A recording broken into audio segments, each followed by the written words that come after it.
All right, a pause in the action on the Eric Zane Show podcast to talk about Factor. Okay, there was a time not that long ago where I would spend a lot of time on, let's say, a Sunday, like hours, getting food ready for the week, prepping so that I could have something ready to go in a nice, convenient container. Problem with that is I'd spend a whole Sunday doing it. It was expensive. And frankly, I was eating the same food all the time. So it's easy to figure that after a couple of weeks, I kind of gave up on that. Now, I remember at the time thinking it would be great if I could have food delivered to me. I don't have to lift a finger to make it, and it's prepared by chefs, and it's fantastic and so convenient and so delicious and fresh, never frozen. Voila! Factor. Look, I know you love supporting me.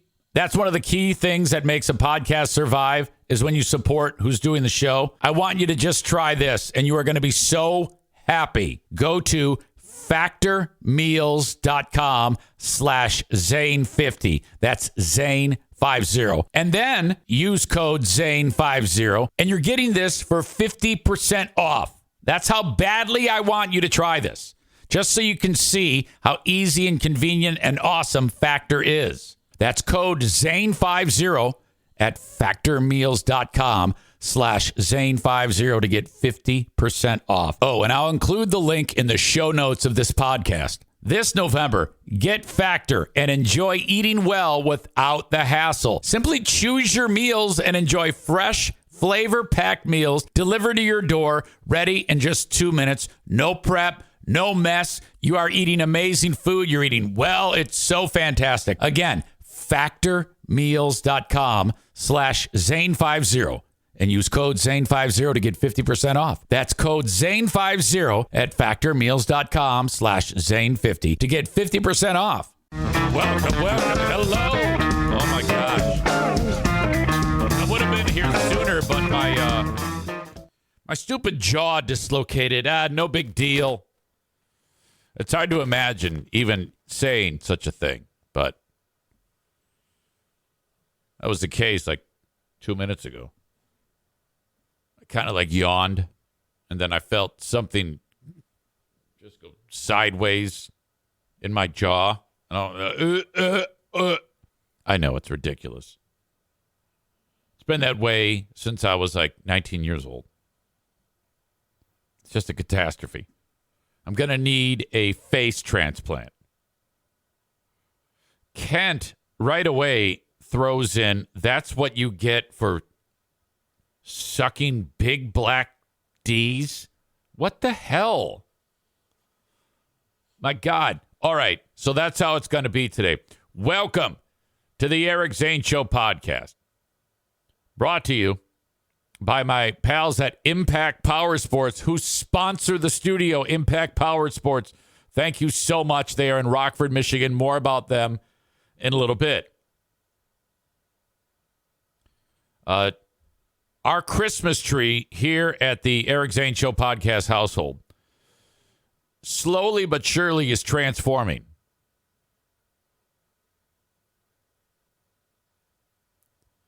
At the bottom of the Christmas tree,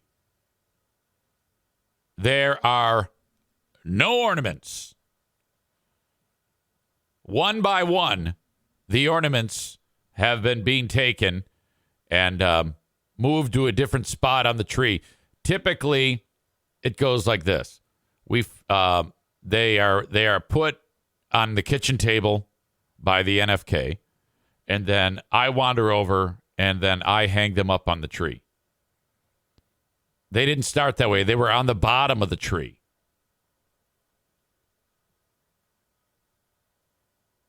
A couple days ago, Darla took a dump, and out of her ass came a little snowman and a little Christmas tree and a little reindeer chewed up. So a lot of the ornaments are like that, you know. Some are like a ceramic or a stone or something like that, and those she doesn't really. Those just like turn into chew toys. But the ones with items like that on them, adorning the ornament, she actually will eat them and then shit out the chewed up snowman. Now, when I first saw it, what the fuck? Then it dawned on me. I was like, oh, my God.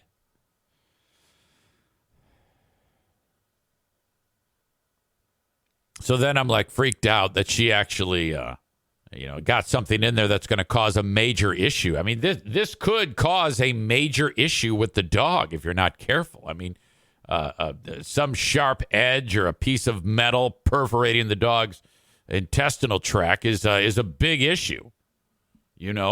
That's okay. In that pet insurance that we have, I mean, I don't know. Maybe I didn't read the fine print, but I had a big bill for a bunch of veterinarian care, and I remember when I signed up for the pet insurance, there's like different price points, and I was like, spare no expense. These bulldogs, we've had tons of medical bills over the years with our previous bulldogs. I'm gonna follow the vet's advice and get the pet insurance. So I spent, every month money flies out of the account for the pet insurance. And then the first time that I tried to, submit, they responded with, we will cover none of this, nothing, $0 back to you. And they gave me all the reasons why. I was like, what the fuck? Huh? But I keep remembering what some of you may have said. It might have been Tyler who said, oh, trust me, you need it. Something bad is going to happen. So I keep finding these. First of all, the way it works is if I ever leave her downstairs alone, with the other two dogs, but I'm not with them, even if I am down there, she'll sneak over and grab one. We got an ornament from the Grand Rapids Griffins at a game recently. Well, it was probably a couple of years ago. It was the ornament was of Griff, the mascot, in a pair of those pajamas that the kid wore on the movie The Christmas Story. You know, the pink onesie with the hood. It's a great ornament. I was making the Queen of the Forest lunch just now, and I could hear her chewing on a bone. It wasn't a bone. She was chewing on the Griff. It's some type of hard. It's not plastic, but it's not like stone either. I don't know. It's a great ornament. Sarah says, yeah, that is a great ornament. So now it's got like teeth marks in it. All these ornaments have like teeth marks. I'm like, oh my God. So now one by one, we keep putting them higher up the tree. So now all the way around, like 1 foot up, there are no ornaments whatsoever. And this was all brought to light with Snowman, Rudolph, Santa, and Christmas tree chewed up in shit. We should have hung that one back up. But that's definitely caused. It's always something with the dogs. It's always something. The day before, I had dog escaping. Now I have dog eating Christmas ornaments. Holy shit. Welcome to the show. So glad you are here. And I want to get right to something that I think you're just going to love.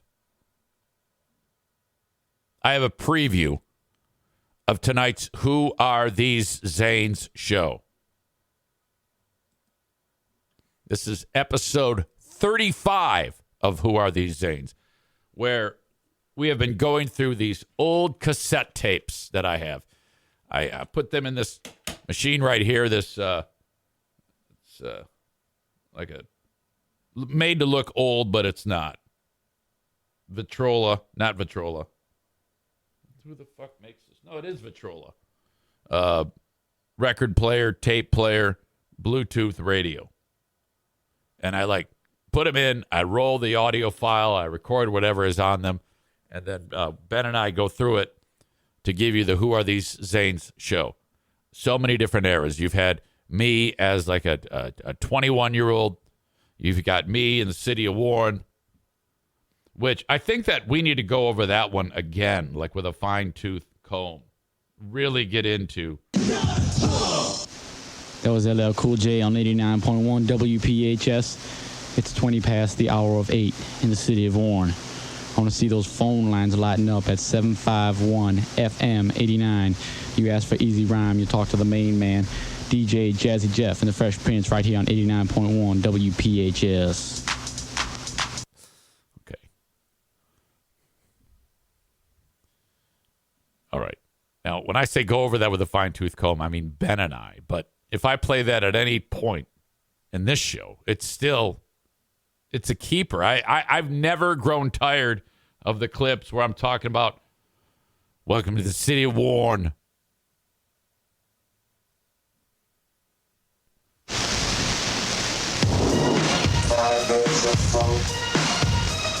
Houdini, 5 Minutes of Funk. Great song.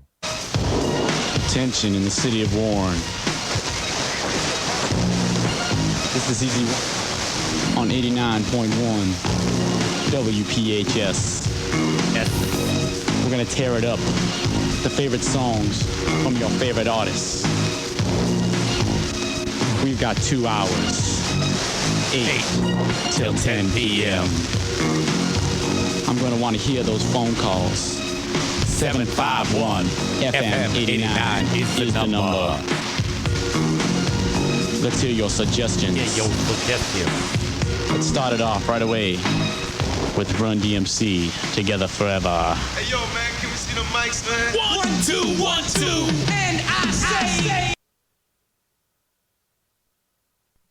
Kenney writes, started out, quote, I want to see those phone lines lighting up. Many years later, yeah, don't call me. I don't want to talk to you. Attention in the city of Warren became tension in the city of Warren. Maureen says, I cannot see Warren without thinking city of Warren.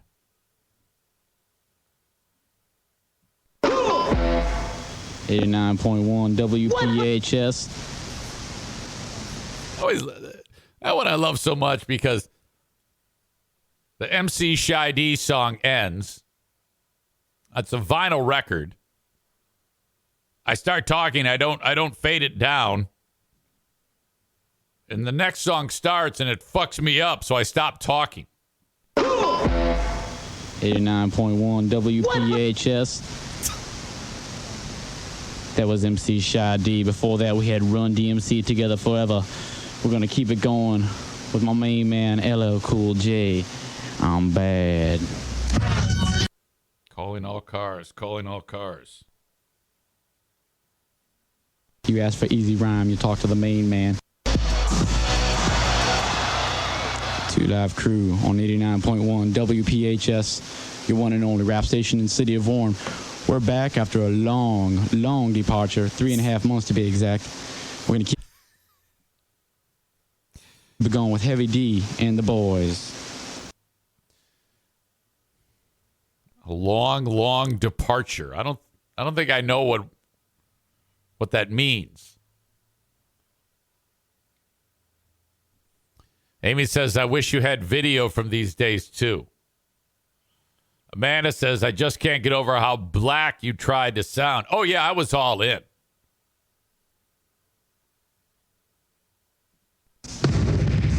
.1 WPHS with the Public Enemy. Adam writes, long departure equals summer vacation. We're going to keep it right here with Gonna Get Yours. That was 2 in a row by the Beastie Boys. Rock Hard, and She's On It. Now here's Public Enemy. I don't know what the fuck is going on there. Megan says, do you talk like that in bed? You should try it.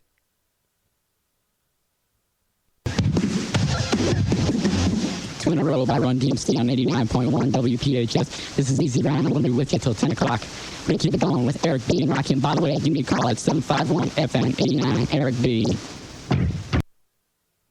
Right. Tape was all fucked up. Legendary. We're talking 1986, 87, 88, somewhere in there. Chris says, come on, Pooh Bear, you're talking to the main man. Yeah, she tells me to shut up when it's my voice. DJ Plunkett. Is that Nick? I forget who DJ Plunkett is. I haven't seen you in a long time. DJ Plunkett is the guy who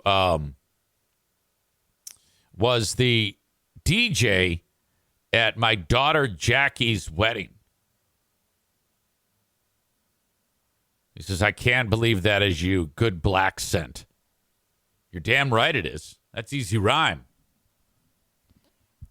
Anyway, I bring this up because on Who Are These Zanes, we cover all these different eras.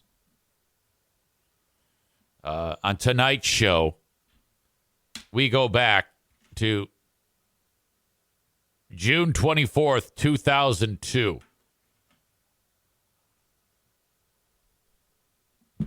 Greg, Chris, and Eric got together to debut a brand new morning show on 105.7 The Hawk.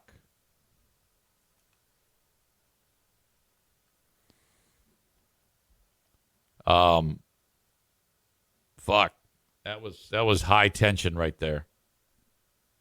You know, this was I don't know, just opened that door behind me. It might have been a ghost. This was my last stop. If it doesn't work here, if we don't get success in New Jersey, I had already been going through when we were in Tennessee, flirting with the idea of this is just not working. This is not sustainable. What's happening here? Just not enough money being made. I was probably making like $28,000 a year with Greg and Chris, and I was like, you know, this I want to raise a family. I got to figure something out. We get this gig in New Jersey, and I'm thinking this is the last stop. We don't fucking get it going here. If something really, really substantial doesn't happen here, we're fucked. I'm fucked. So we sign on this radio station June 24th, 2002.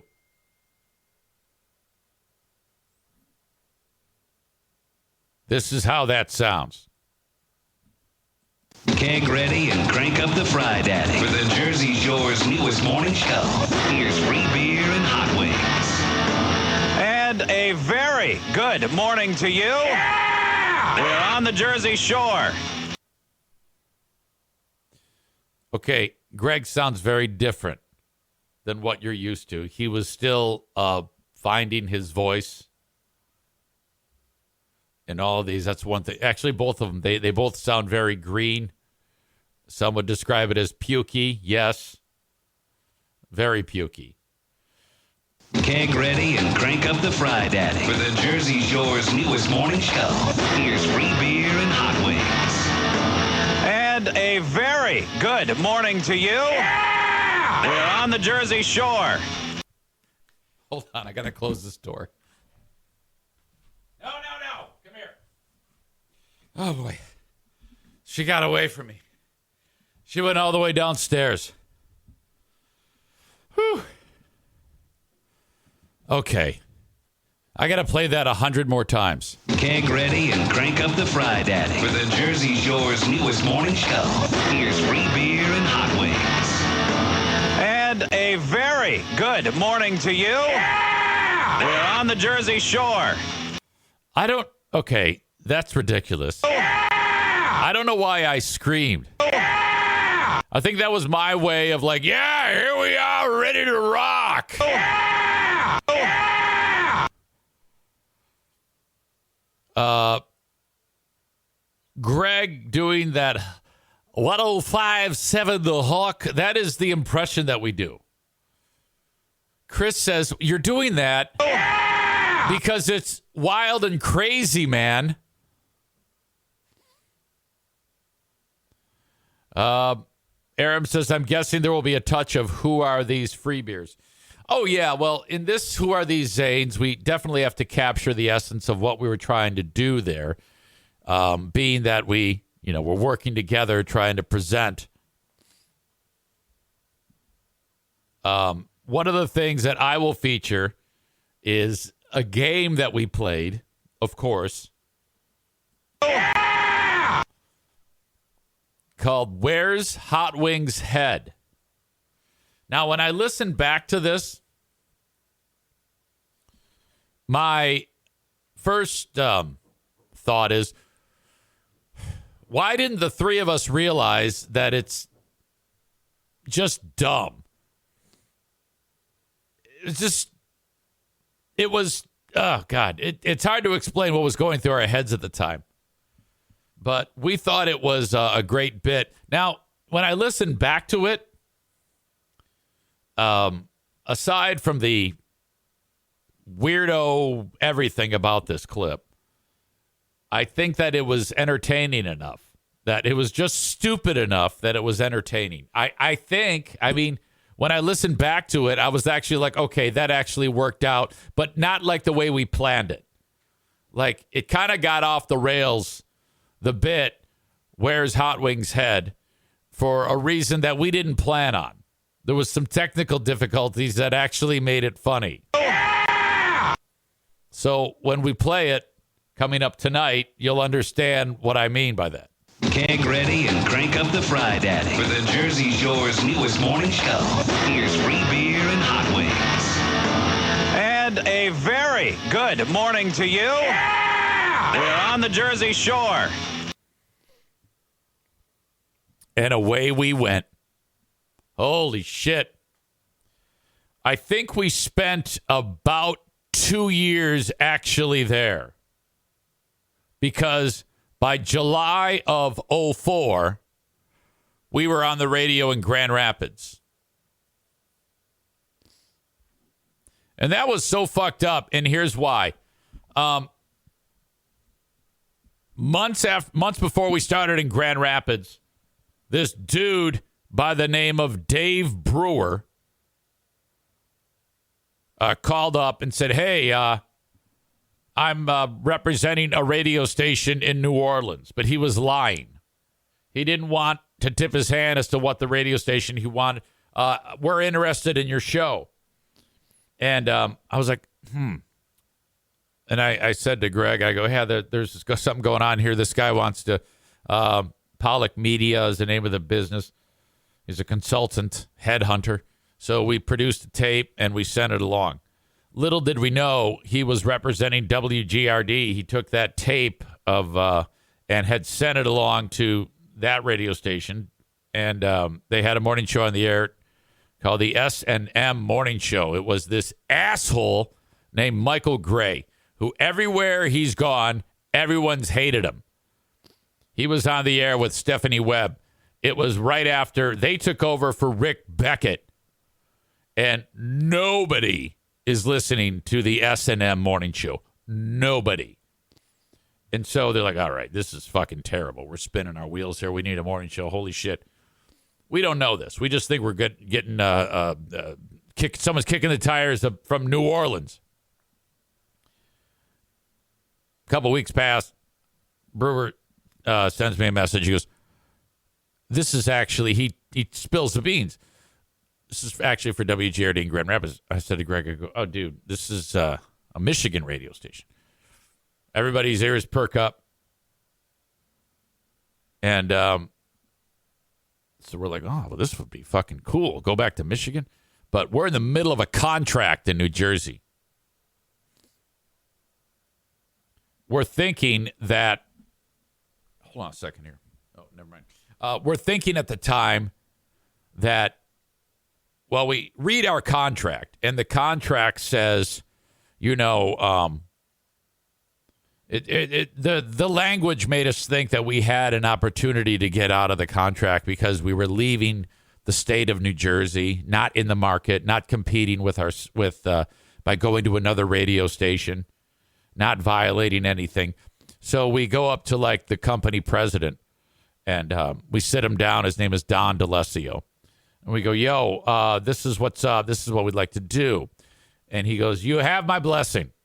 We go, oh, fuck yeah, done deal. I fly here like days later, and I spent a whole day with this realtor named Susan Kazma. I don't know if she's still in the game anymore, but her and her husband drive me around to all these homes that I can buy. We settled on the one in Jenison. It's the very last one. When I was doing that, like during the day, I'll never forget it because a bird took a shit on me. I was getting into the car and right in the back of my neck, this bird shit. And I'll never forget it because she goes, oh my God. I go, yeah, tell me about it. Oh my God, bird just shit on my neck. She goes, no, that's great. Look, that means you're going to buy a house. That means you're going to get it. I go, it does not. What the fuck are you talking about? Oh yeah, bird just shit on you. That means you're going to be able to buy a house. Who thought of that? What bullshit is that? She's acting like I won the lottery. I'm like, fucking give me a goddamn towel. We go to the place. I shot a bunch of video of it with my big ass handheld camcorder to show Diana. But I go, all right, fuck this shit. I'm buying it. I need a house. So that afternoon or evening, we went to the office and drew up all the paperwork. And I bought the fucking house. The next Monday, this chick who is actually a pal of mine now, Michelle, she's such a pal, I can't remember her last name, Michelle Stevens. She comes walking into the studio. She goes, hey, when you guys get off the air, can I get a minute? I go, yeah, sure, no problem. And she's the guy we talked to, D'Alessio. He's like one of the big wigs, but so is she. And I don't know who had more power, but we assumed that we were good to go with Don's, yep, you're free to go. Well, we weren't.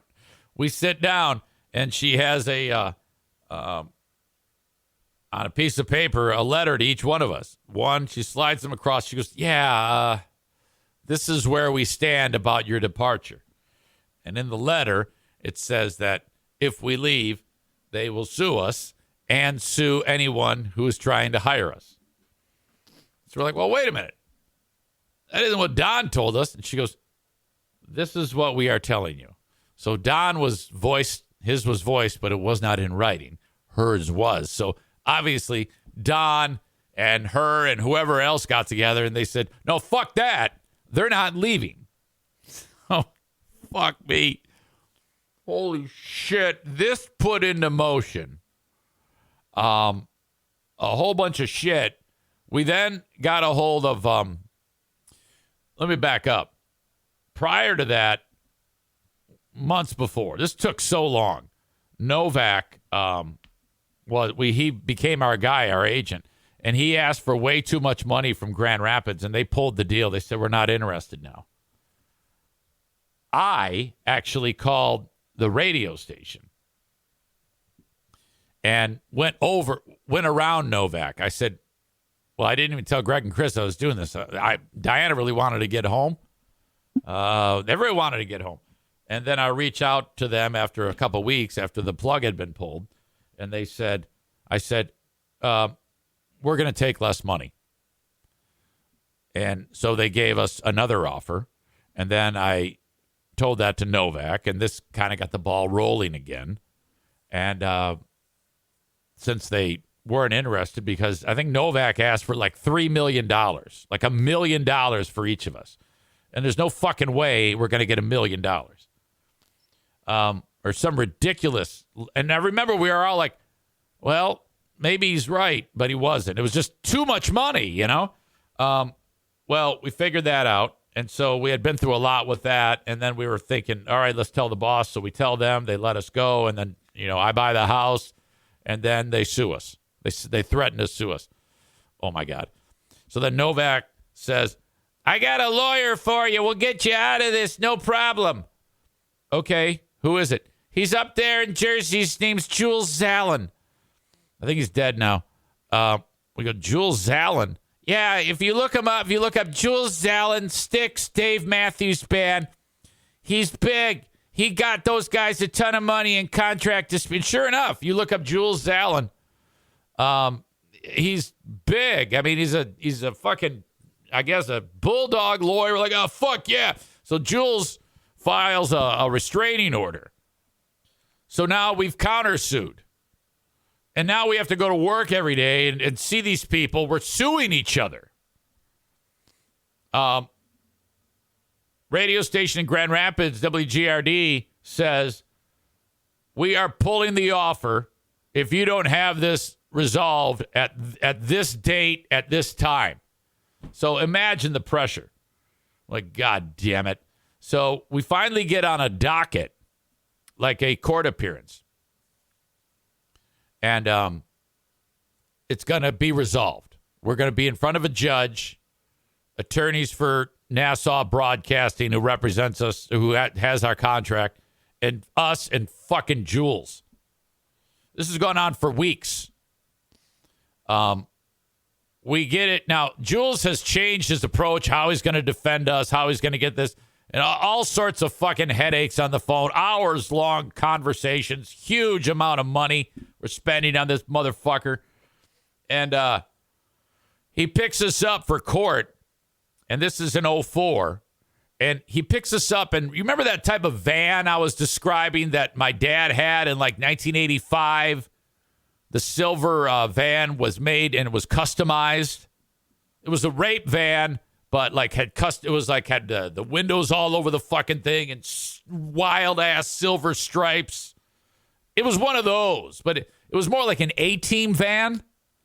He pulls up to the radio station after we get off the air in Princeton, New Jersey, pulls that big sliding door open. He goes, come on, guys, get in a captain's chair. We're sitting in these fucking threadbare captain's chairs. This hotshot lawyer pulls up in a goddamn A-team van. We're like, what the fuck? What are we doing? And it stinks. Smells like bear piss in there. Like, what the fuck have you done in this thing? Jesus Christ. We drive down the road to Trenton, down Route 1 into Trenton, New Jersey, state capital. We're going to be in at the courthouse. This majestic fucking building. We walk up into it. We walk into the courtroom. Judge is not in there. Jules might as well have walked in with like a fucking toilet paper on the heel of his shoe. He was so unprepared for this. Like, what the fuck have we gotten ourselves into? Because the judge comes in, and I guess fuckface had not like appropriately filed this to be on the docket to actually be heard in front of the judge. And Mr. Zallen, please approach the bench. And there's a conversation. And then he comes back to us and goes, yeah, guys, I'll be right back. I got to go downstairs to the second floor to the clerk's office and redo all this fucking bullshit. We're like, what the fuck is going on? He leaves. We're in the courtroom with the attorneys for the radio station, and it's so goddamn awkward. And for 20 minutes, the judge goes to the bailiff, would you come get me when this is ready? And she leaves. She just walks out. It's just us and them in the courtroom, quiet. Oh, fuck me. Jules comes back. He goes, okay, guys, we're good to go. The judge comes back. All right. Okay, sit down. And Your Honor, and he starts to talk, Your Honor, my client's here. And she goes, Mr. Zallen, please. She's already written up her decision. Okay? My clients, Bill Wings and Hot Eric. He's like fucking up who we are.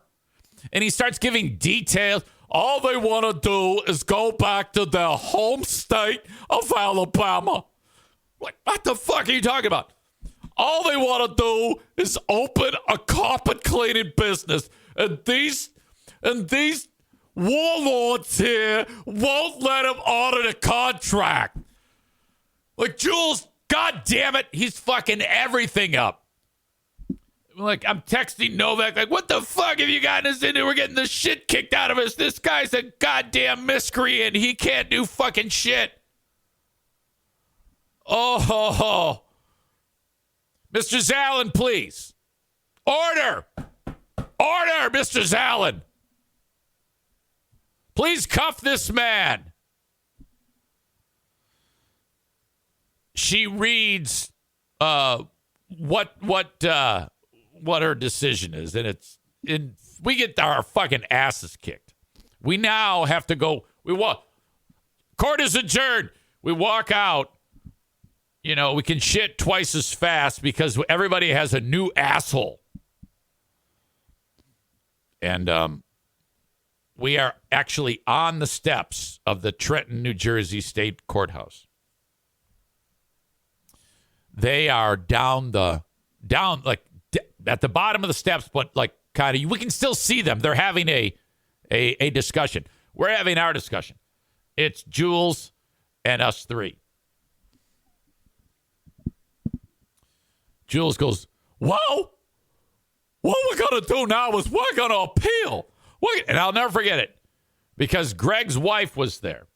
And I'll never forget this. She took charge. She stepped in and spoke up. First time she had said anything. She goes, hold on a minute. We're not doing anything with you. We're shutting off the meter. Our time with you is done. I was like, oh, fucking shit. This is, it's about time. It's the first good decision that had been made by anybody. We were just kind of like agreeing and going along for the ride. Well, she comes in there like a goddamn boss and says, no more. We spent probably $25,000 at this point with this guy. And he wants more time. He goes, let me see what I can do. I'm going to go talk to him. She goes, all right. So his last act as representing Greg, Chris, Eric is to go and actually walk up to them. And what he tells us that he said to them was this. Look, you just won. They're not leaving. How the hell do you expect to work with these guys and communicate with them in the hall? How can this be a fertile work environment going forward?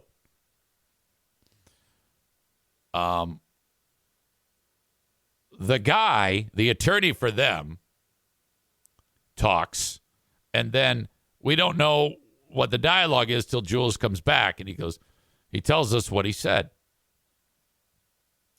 And he goes, okay, you can leave tomorrow if you agree to syndicate it back here.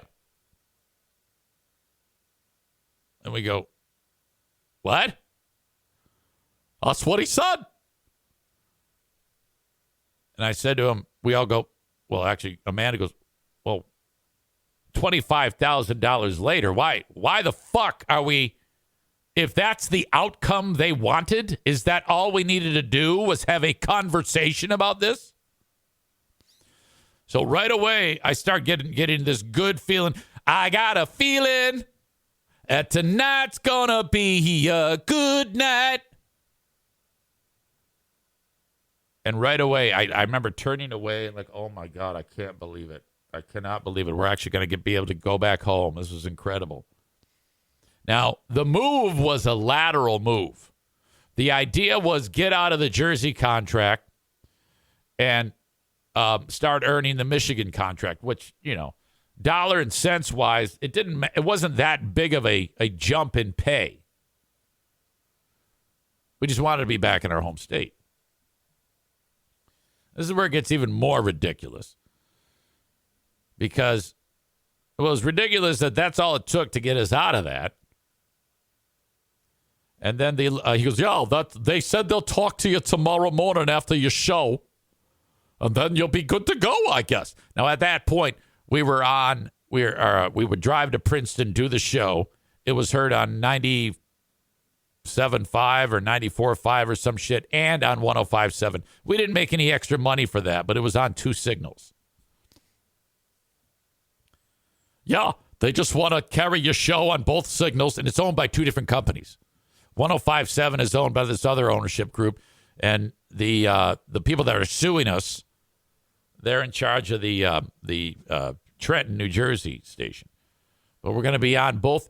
So the plan is move, take a week off. Hey, we're taking a vacation, New Jersey. Be back in a week. Fucking uproot all of our shit, drive it over to Michigan, go on the air, and then we're syndicating, and we don't speak of it. We don't say that we're not there.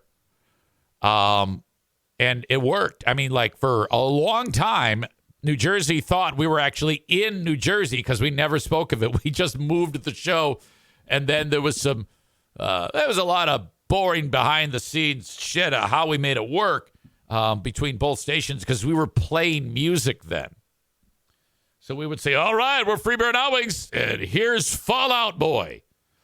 But when we would do that, the Jersey stations would start playing like the 38 Special song, and then we would rejoin every time we'd talk. But here's the kicker. This is the best part. We finished the next day's broadcast, and we have this meeting with this lawyer who was suing us. And all of a sudden, he's very nice. And we go into his office, and he was so nice. We brought up, we go, well, you know, because what he told us was so flabbergasting, and I'll get to that in a second.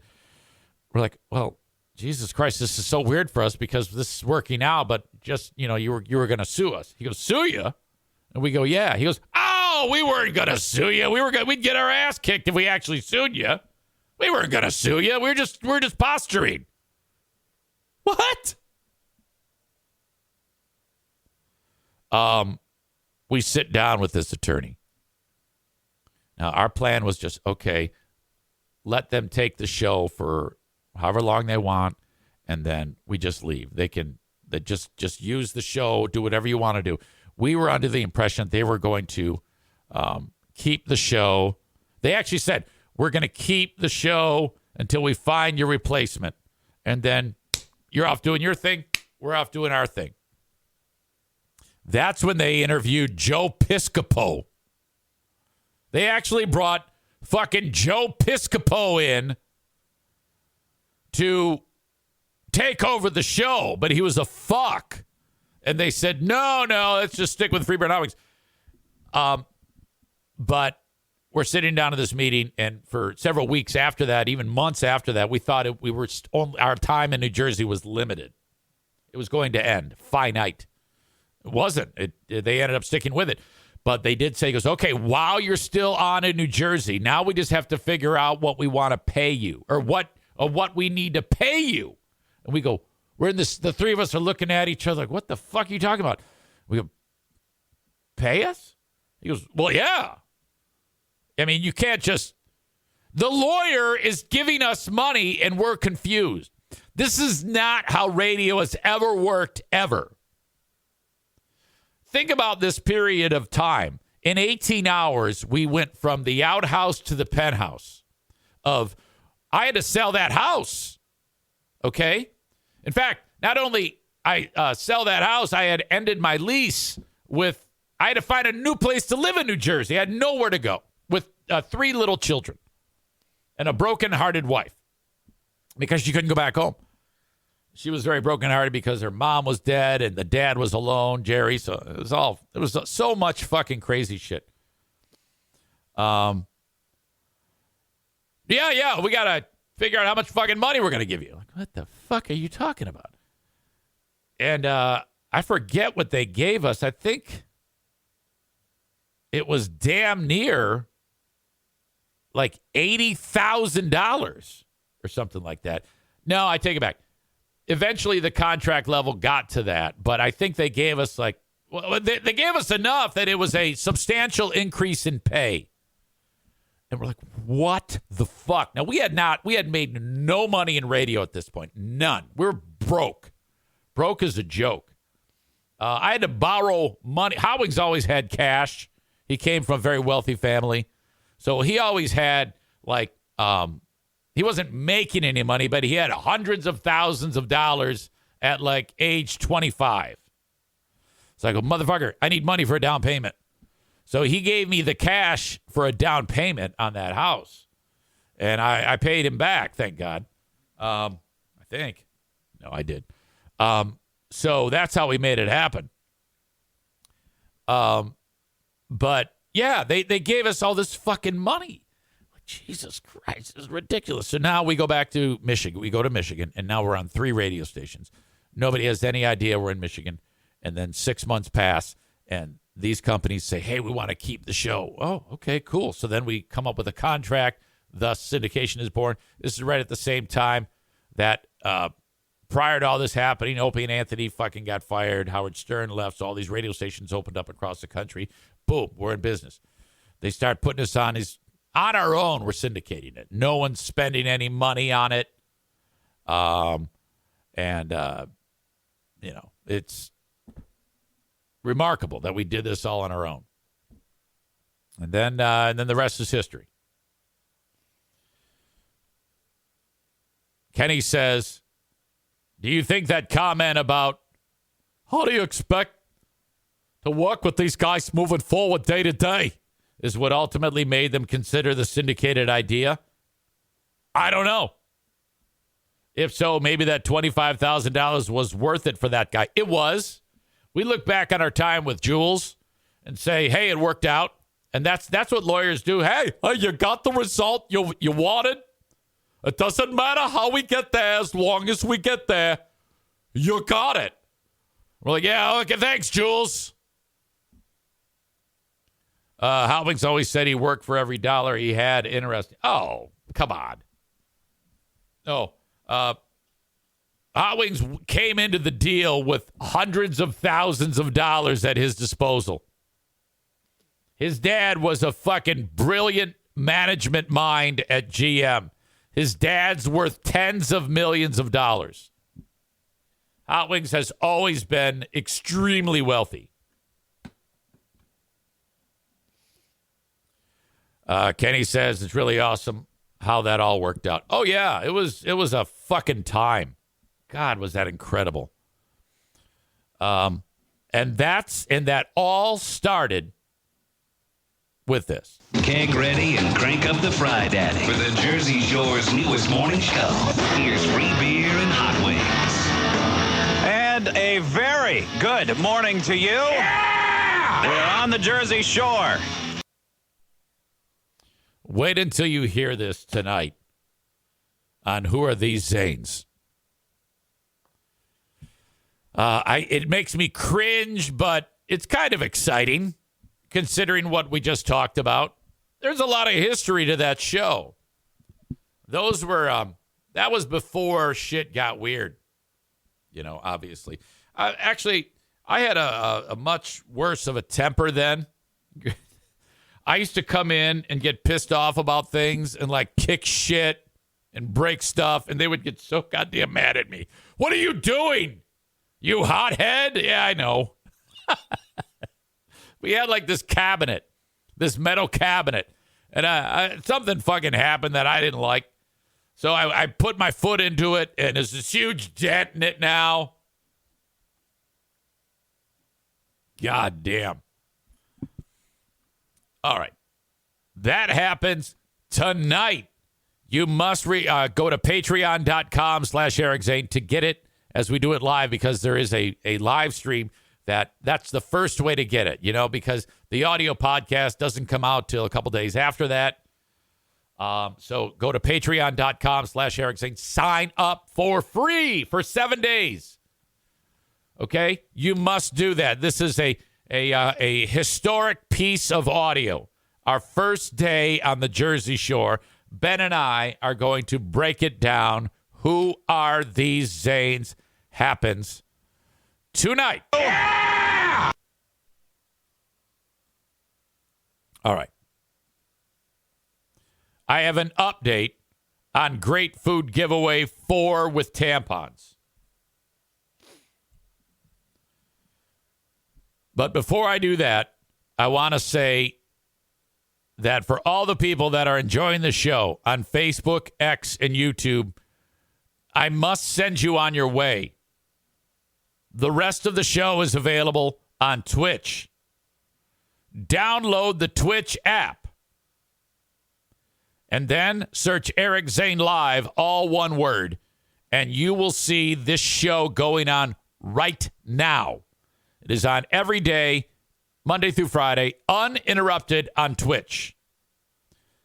Twitch.tv/Eric Zane Live. If you're on a computer, just download the Twitch app and search Eric Zane Live. And there you go. Follow the page so that you know when I go live. You can subscribe.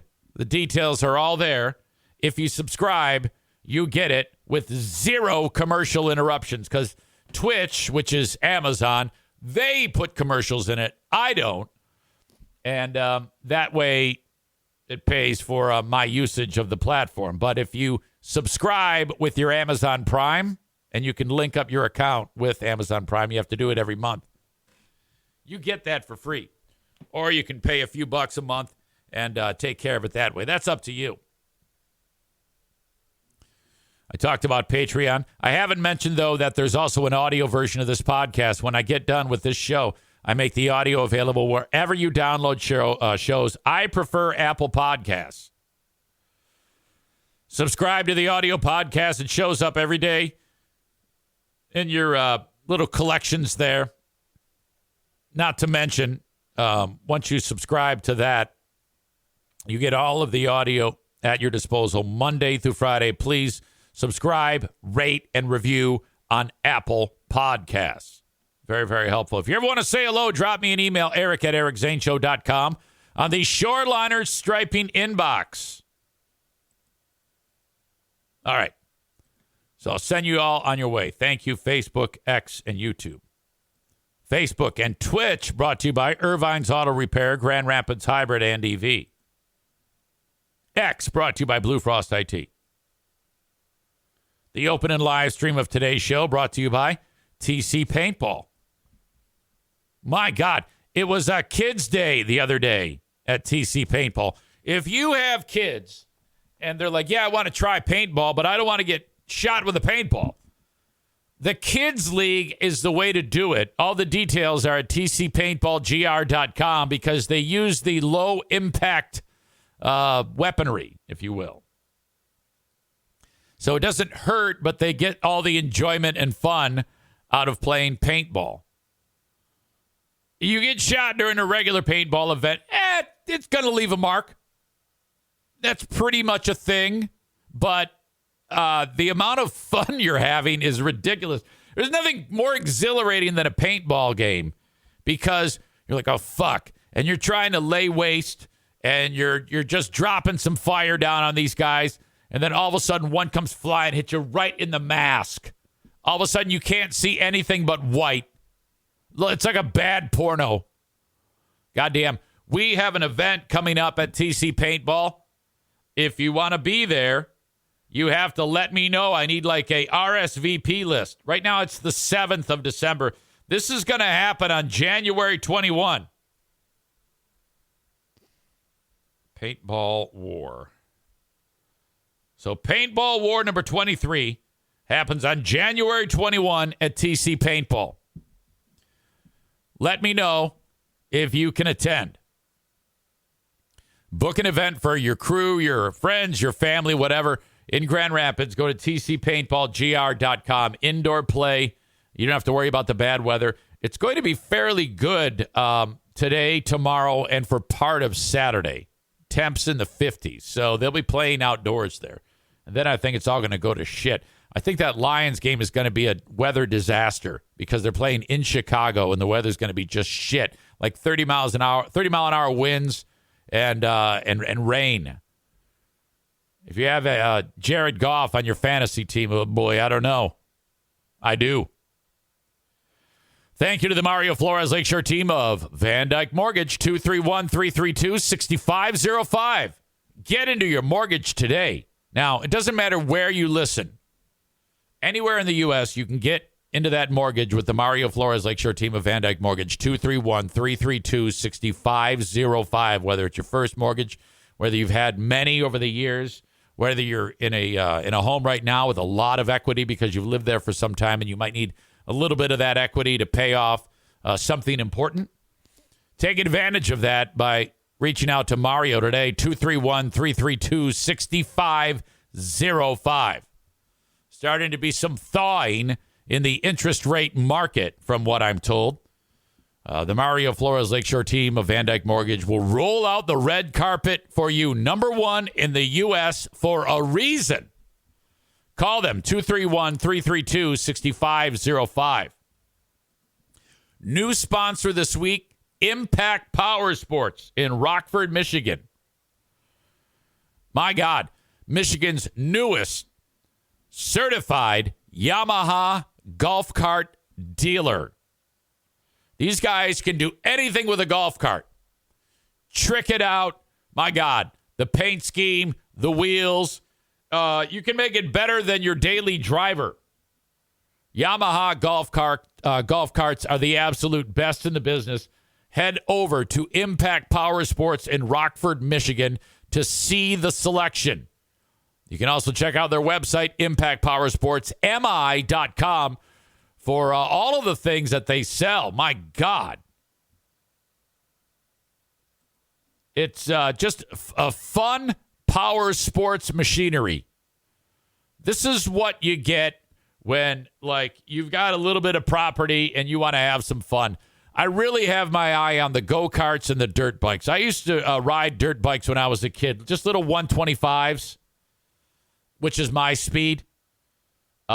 Anything more than that now, and I'd probably break my hip. An ATV, golf cart, UTV, trikes, trailers, mopeds and scooters, electric vehicles, electric bikes, a roadster if you want to look like a real cock.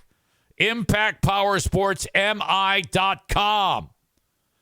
Get pre-approved in seconds when you get financing on any one of these fine vehicles that they have. And, of course, it says we don't just sell vehicles, we make family memories. They repair them as well, financing, service, and parts. They have everything that you need for fun at Impact Power Sports in Rockford, Michigan. All right. I don't have time to break down what's going on, but I will before the end of the show with the Great Food Giveaway number 4 with tampons. But I do have a lot to break down with that as to where we are. We'll look at the tote board, talk about new developments, that in moments. And I'm going to bring in Kyle from Dumpster Divers. First, though.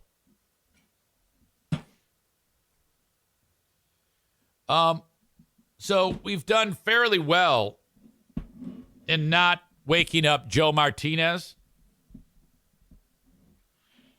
to come out of the woodwork with his annoying Michigan shit. He hasn't said a word. That means he's like punching himself out. Now, he's here. He hasn't spoken. And then Aram on the chat writes, do they bow to no one? Which is what he's been saying for the past several weeks about stupid Michigan football. They bow to no one. Why? Why are you doing that? Why are you trying to wake him up? Everybody was doing fine. And then you, oh, yeah, hey, I got to reference Joe Martinez so that he can start bombarding the chat with his Michigan bullshit. What a blunder. Why would you do that? And now, look, Rich is another Michigan acolyte. He writes, bet. Look, I've said this before, and I'll say it again. Michigan people are the most annoying on the planet. Dumb fuck Aram says, I didn't know he was here. I didn't know he was here. Yeah, just assume. You can very easily tell who's here. You just hit that little icon where it says users in chat. Everybody knows that. Why would you assume anything regardless, even if you couldn't? Why would you run the risk? Now he's going to fucking wake up and bombard us with all that bullshit. All right, that's a nomination. You've earned a nomination right there. Dumbass. All right. Let's bring in Kyle from Dumpster Divers, see what he has to say, what's going on in his world. Whoa, oh my God. Hey, how are you? Was that loud as fuck? Yeah, it was. Hang on a second. I don't know why it is loud as fuck. I have no idea what's going on here. You'd think I'd have some type of idea. No, it's cool. I mean, hey, we've come a long way since all the technical issues we used to have back in the day. Oh, I'm still having them. I just mask them differently, you know? Classic. Yeah, I remember we used to bring you in like via live stream and talk to your face. Yeah, those are the good old days, man. I don't know what was that? A Restream. That was when you used Restream back in the day. Yeah, and then you would like walk around the building trying to find some type of like good reception. Yeah, the fucking man. We tried. You know, it is what it is. Yeah, we did the best we could. Who gives a shit? Yeah. So welcome in. How are you? What's going on in your world since the last time we spoke? Oh shit, just living life. Zane, let me ask you this question. I was going to ask you this. Did you just do like not too long ago like a Bernie Sanders impression? Because that was pretty fucking good, dude. Oh, that was my impression of a lawyer that I used to work with named Jules. He kind of sounds like... Oh, shit. He kind of sounds like Bernie Sanders, dude. He sounds like Charlie in the Box is how I went with the... He sounds like Charlie in the Box from Rudolph the Red-Nosed Reindeer. But there you go. That makes sense, too. My Bernie is more like, hello. Hey, hello, Kyle from Dumpster Divers. How are you? Yeah, there you go. That's sick, man. You could get some people, dude. I swear you could do like prank calls and shit. I swear you could do it. I actually did a couple years ago when he was running for president. I called some places where he was campaigning, where like, let's say he was showing up in Detroit, Michigan. I would call like the pizza place and say, hello, this is Senator Sanders. How are you? Fine, Senator Sanders. How are you? Oh my God, it's an honor. Fantastic. Look, gonna be in town. I'm gonna need some pizzas. And I would like,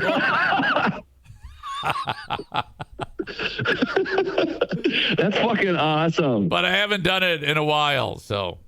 Yeah. I mean, hell, but back in whenever that was, when he first like appeared on it, I mean, he was already like 85 or some shit like that. Right. So yeah, I mean, people aren't gonna really know anymore because he's kind of like out of the mainstream. I feel like, you know. And I like Aram in the chat says, "Easy, should been doing this. You should still keep doing these prank calls." And I'm like, I don't know about that. Maybe.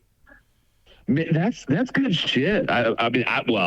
It depends, I guess. You could maybe if you did a good enough one, you could like turn like the person you're pranking into a listener, dude. It's grassroots marketing, baby. Look, hey, I'm so glad you're here. After I order the pizzas, I'm gonna be on this show called the Eric Zane Show podcast. Your fucking ass should be listening to that show.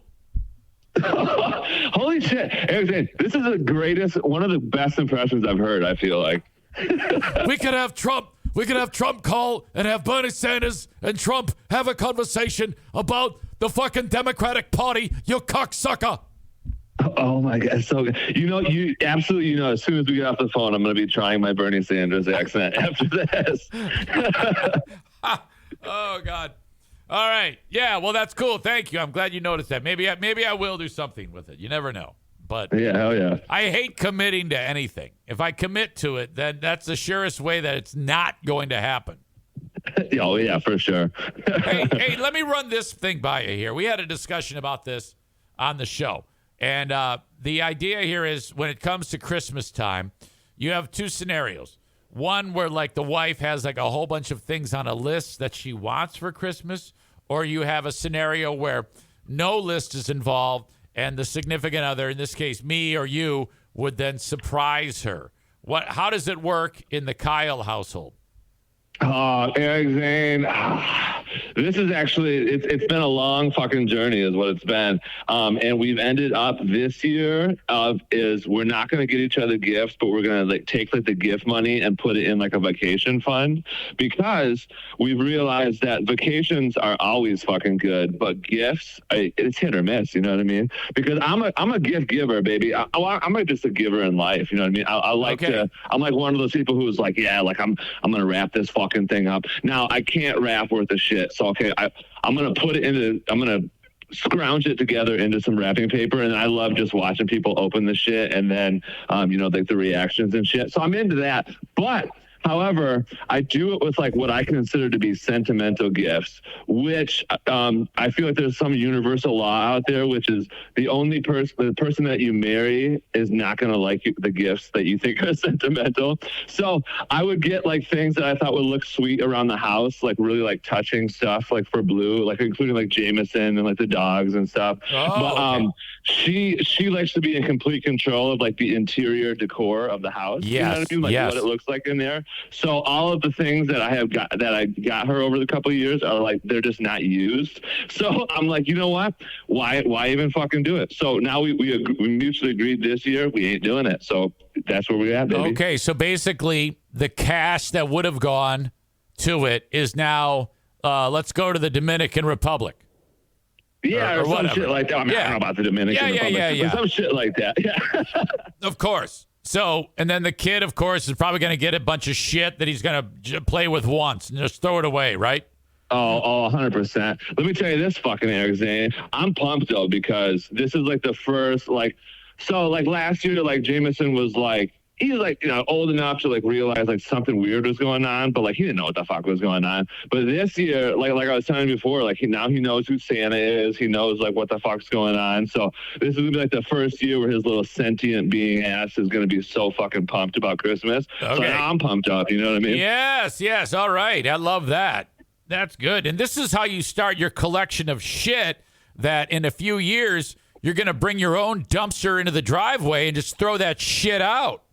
Oh, I know for sure. We actually got him a lot of gifts that are like I don't know how you say it. Not so much like gifts, like things so much as like, well, there's like some shit in there to help him learn about crap or whatever. But we got we're getting like what are those fucking things called? Like a Nintendo Switch or whatever. Yeah. So, because he like what he does, and again, I don't understand what the fuck kids are doing these days. Right. But, they're just like he just likes to watch. So he'll like sign on to YouTube and watch like a 4-hour video of somebody else playing Mario Kart. Yes. So yeah, he's into Mario Kart. He's into like Mario Party and like watching people play all that. So we're like, we'll just fucking get him one and just watch him kind of learn how to play it. This is a wonderful idea, and here's the reason why.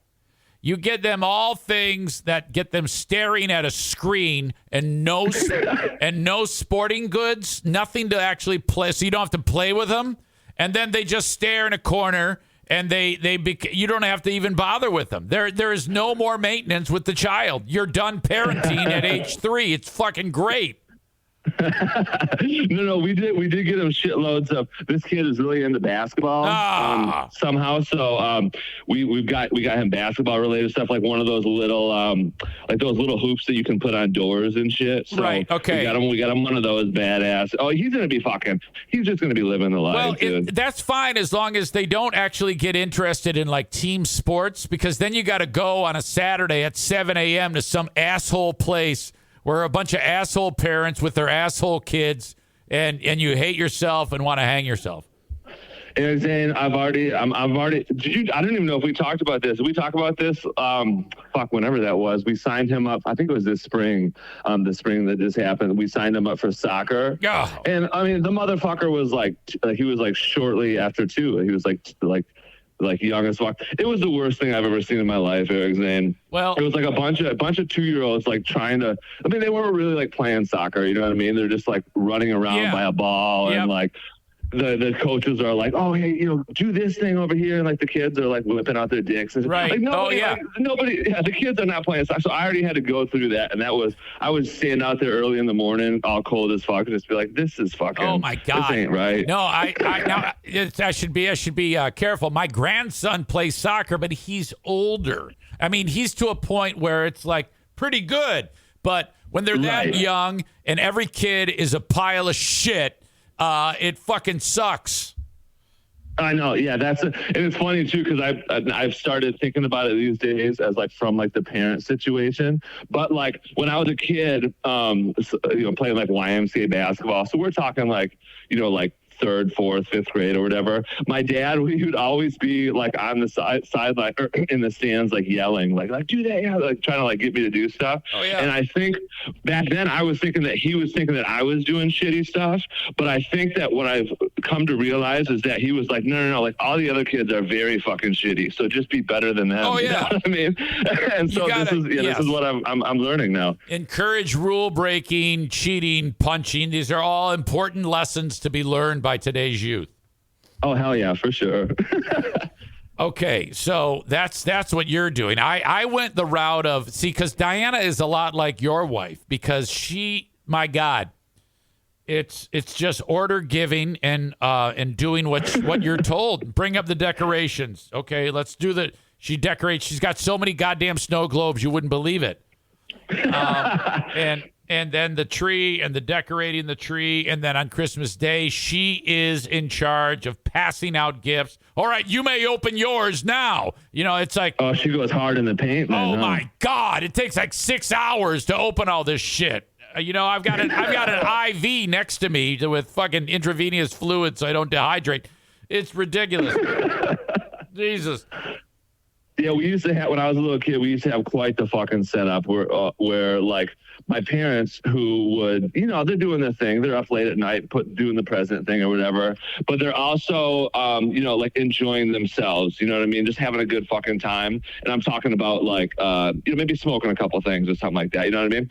And they did not want to wake up in the morning. You know what I mean? Like they were like, because we would wake them up, you know, fucking, I don't know, 6 o'clock or something. They're like, dude, like we just fucking got to, you know what I mean? Right. And then my older sister, like she was the one that was like, everybody sit down, like we're doing one present at a time, and like she would just be in charge of it. And so we had quite the fucking, you know what I mean? You're right. It does take too long. You know what I mean? Let's just go fucking wild. Yeah, you know? just rip we don't into need to that have everybody shit. watching us. You know? Exactly. I'm sorry. Audience member Aram suggests I tell you about this story.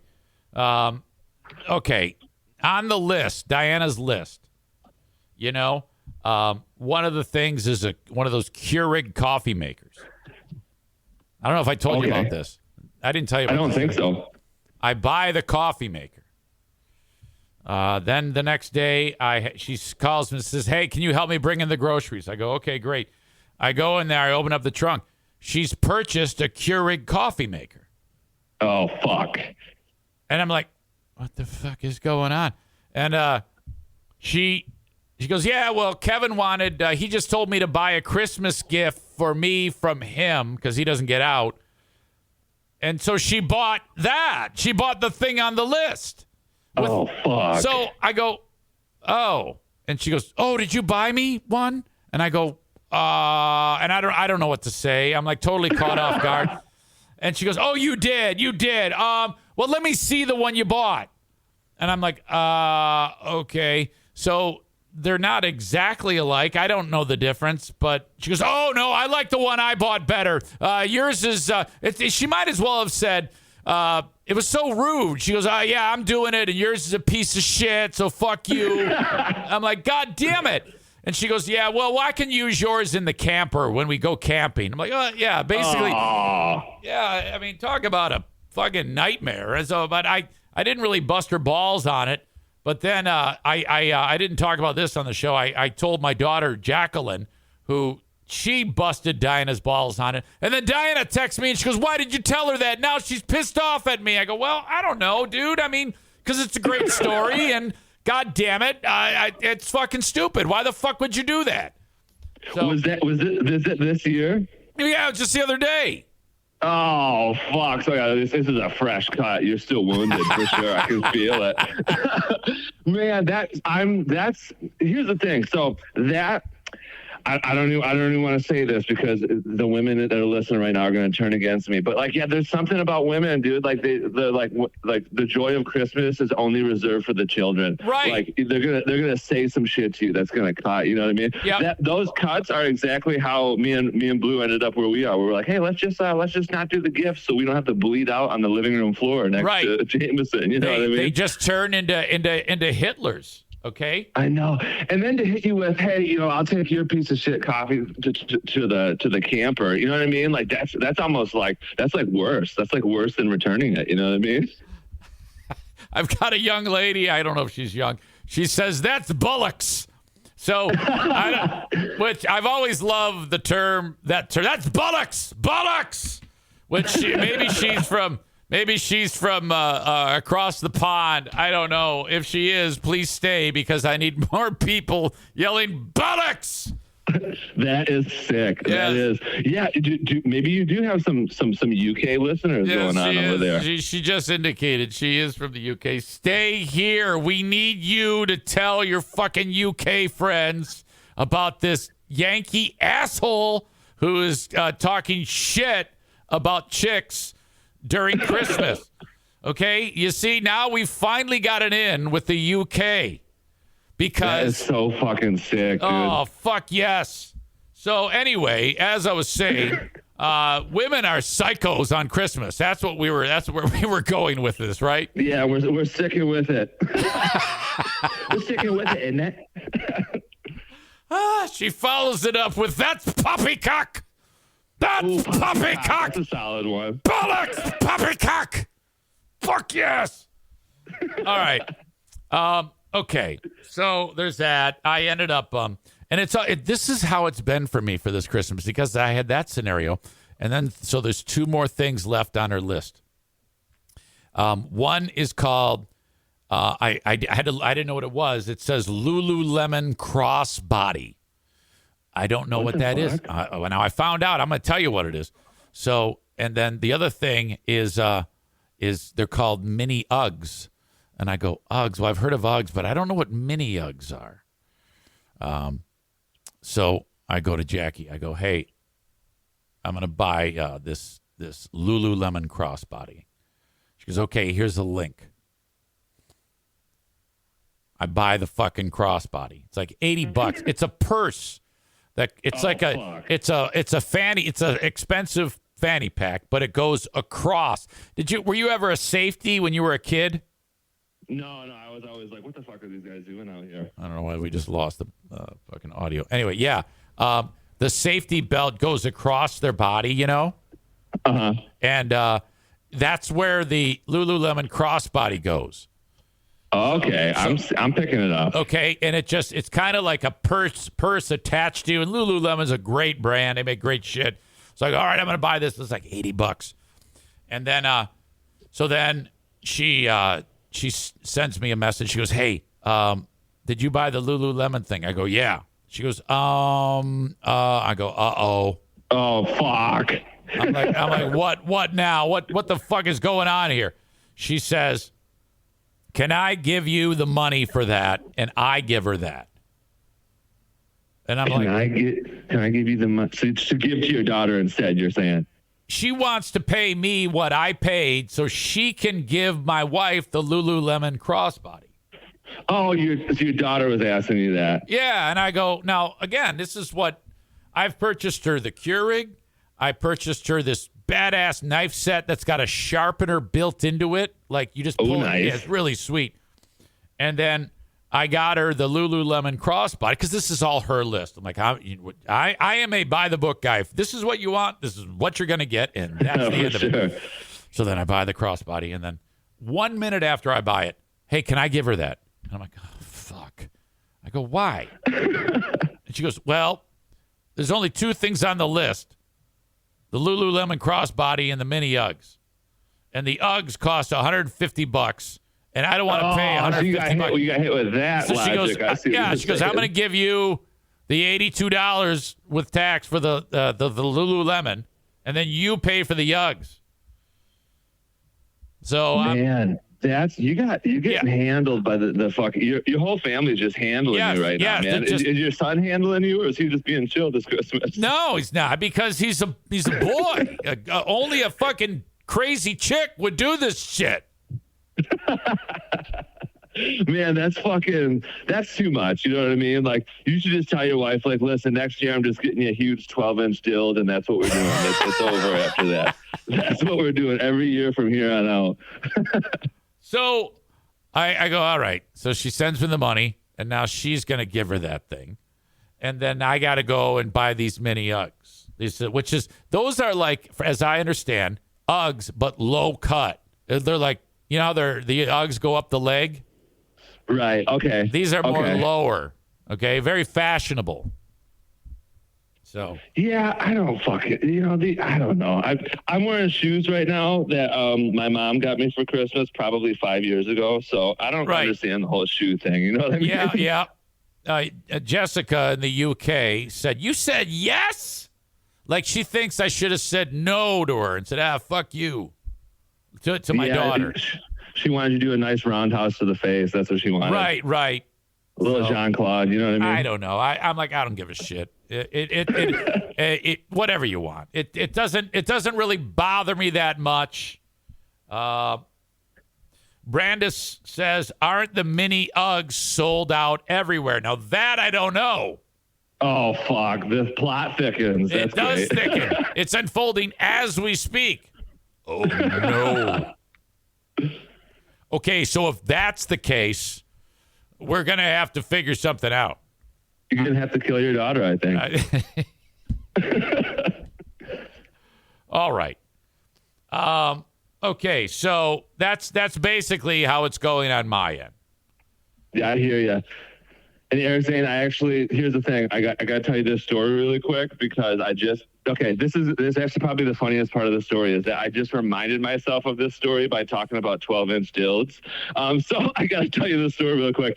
And the next line I say is going to be very incongruent with what I just said. But so we went to my niece's like Christmas program like the other day. Yeah. Like, at that church that's actually like right down the road from you. Oh, Fairhaven. Yeah. So we went there for like this Christmas program, right? That place. And I'm like, I'm sorry, go ahead. That place holds more than like the Dallas Cowboys Stadium. It's like one of those mega churches where everybody's having sex with each other and then they empty their wallets and give it to some asshole preacher. Yeah, that's I don't go there, so I don't know. No. For some reason the Christmas programs are there. I don't really know. That's where these crazy wackos where I live go to, yes. Anyway, but so we show up and like I'm dreading it, right? Because like it was day 2 for us. Like the day before that we had to go to on my nephew's Christmas thing, and then we had to do my niece's Christmas thing. And so we're going to the Christmas thing. I'm dreading it. I'm like I'm already checked out. Like this is not going to be cool, right? Yeah. So anyways, on the stage as part of the class, there was like a Down syndrome kid or whatever. Which whatever, it's chill, right? He's doing his thing up there, no big problem. But then at one point he started like grabbing at like his pants, like he was trying to do something. I don't know what he was trying to do, maybe tuck his shirt in. I don't really know what he was doing, but he was tugging at those pants hardcore. And like I started to get nervous. I'm like, what the fuck's going on up there? You know what I mean? So now I'm there, right? Like now I'm paying attention. And he's like just going to town on those pants. And then this lady like came and grabbed him and was like, we're fucking taking him off stage. Just like, so then it's like high stress, right? I'm like, man, this is intense. And then what do these motherfuckers do? They decide like, okay, at the very last, the last song is like the kids aren't even going to sing. They're just going to hold these light things, like these things. And we're going to turn off all the lights and we're going to flip on these tools that like are lighted, right? Yeah. But anyways, they turn the light off. They light these things up. These things look like a massive 12-inch white dildo with 2 balls right on the bottom of it, right? So then you got like all these little kids like with like 100 of these fucking things in the air and they're just like shaking the fucking shit out of them and stuff. And I'm sitting there laughing my fucking ass off, you know what I mean? And like nobody else is, I guess I'm the only one paying attention to this. I don't really know. But I'm like, all these kids have huge 12-inch dildos in their hand and they're just fucking shaking them all over. I'm like, what's going on right now? So does the Down syndrome kid come back? Do they like put him in his asshole or something? What happened to him? He did come back at one point. I don't really know what was going on, but that lady was equally as nervous as me that he was about to whip that dick out. You know what I mean? Yes, either that or yeah. So he came back out, and then they gave him one of the 12-inch dildos too, and he was doing whatever he wanted with it. Okay, but the whole thing, it was just crazy to see Eric Zane. I bet. I love that. Oh my God. And I'm telling you, you could have thought you would have been like, okay, at the bottom of this thing, there's 2 circles, okay? Like they look like balls. And then we got a long shaft that these kids are holding on to. And then at the top is like where the main light is. So it looks like the head of a dick. And I'm like, you telling me like in rehearsals, nobody like went up to the music teacher and was like, hey, like maybe we don't do this light thing. It looks like these kids are jacking off these dills. It does. That's remarkable. No one has the sense to think that, this could definitely catch fire. Yeah, you know what I mean? But I guess it didn't. Like, there was no outroar or uproar. Like, nobody would notice it, I guess, except for me. But whatever. Maybe I'm just fucking crazy. No, I mean, seriously, the right set of eyes on it. And then, you post it online with some context. And next thing you know, you've got a fantastic moment in time that the world needs to see. I know. The only downside is I wish I was in the front row to see if those fucking things had any veins on them. You know what I mean? Oh, my God. Okay. Well, we will conclude with our final thoughts. Our football team is the Detroit Lions. They are at Chicago this week. What are your thoughts on this? I think Eric Zane, I gotta feel good about it. You know what I mean? We beat them once already. It was a little scary, but I think this time we can hopefully have a little better. Like we're like, hey, maybe we won't do what we did last time or something, and just because last year I think the first game we played them was pretty close, and then the second game I think we beat them by like 31 points or something like that. We had. So let's try to do that. Let's try to shove some fists in them. You know what I mean? All right. I'm all for that. I'm not convinced that they've been so inconsistent, and in fact, they could have lost the last 4 games very easily. So I know. I mean, that Saints game was a big fucking. I mean, we started out 21-0, and I'm like, okay, I'll just I'll flip off the TV and go lay down with Jameson really quick, and then all of a sudden I flip it back on. I'm like, fuck, dude. Such a pile of shit. I hate that. I can't hang when those. I shut them off. It's too stressful. I'll do something around the house. I'll fucking pick up the dog poo. Anything but watch that shit. I just can't do it. But I follow it, but it actually, I think it's going to give me a heart attack. It's too much. Too fucking much. Nothing's easy with these sons of bitches. I know.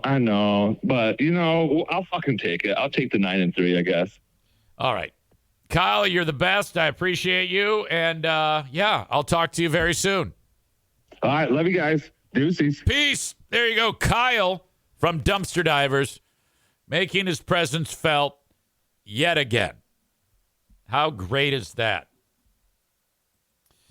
Okay. Let's see. There was a comment I wanted to. Let's see. Megan said, if mini Uggs aren't available in Diana's size, you can get her the Bear Paw brand. Plus, it's cheaper, too, so it would be an FU to Jackie. Well, we shall see. I'll figure something out. Joe Martinez says the Lions are going to lose, and then he wrote Thanksgiving. Okay, so he thinks they're going to lose. I think they're going to win, but it's not going to be easy. And if it is easy, I'll be so happy. I just want, like when they're winning 21-0, if they would have kept it going and won 45-0, I mean, that's all I want. I don't want any more of these fucking close games. Before we continue with an update on the great food giveaway number 4 with tampons, I would like to mention the aforementioned A&E Heating and Cooling.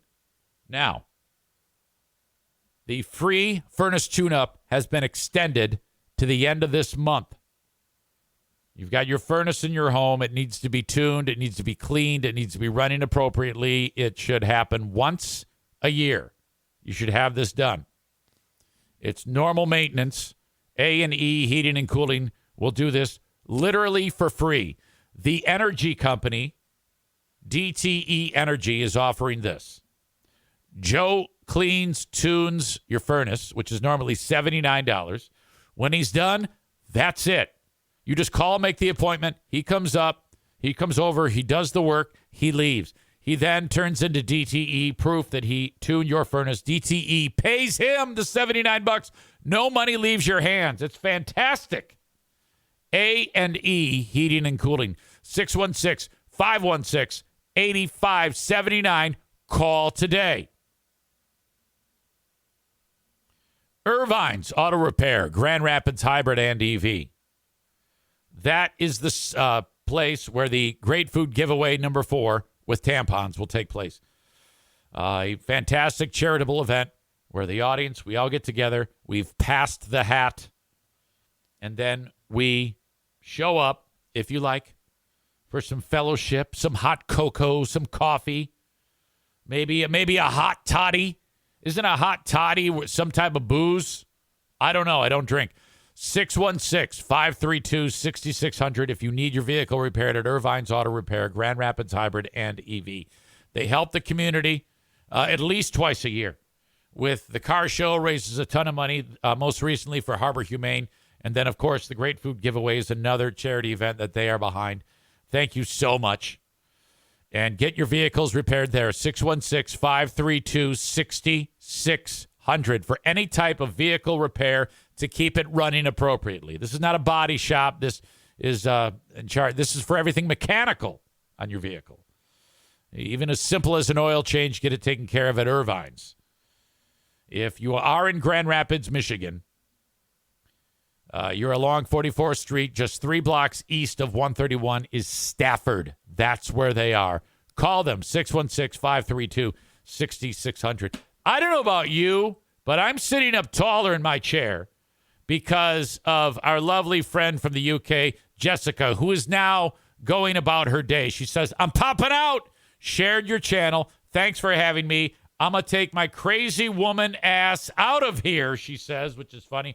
Come back. Please follow the channel, subscribe to it, and then we can chat again. And then we have a beloved soul in the wonderful UK so that whenever we can talk about anything about the royal family, I mean, where do you stand on the royal family? How do you feel about Kate and Charles? Do you think that the king and the duchess are racist? I mean, because there's been all sorts of talk about them in that book that came out, that Dutch version of the book, where apparently that's the fucking thing, you know? That those two were bigots to Harry and Meghan over the color of the skin's kid, which is just horse shit. You have to have a feeling about that. You're right there. For the love of God. See, she says love Harry and Meghan. Yeah, I'm team Harry and Meghan too, because that's fucking bullshit. You know, that's a deal breaker right there. You're pissed about the color of the kid's skin? Jesus fuck. All right, you have a great day. She says it's bollocks! Bollocks! God, I love that. I just want to have sex with their accent. Oh, my God. Did I say color of the skin's kid?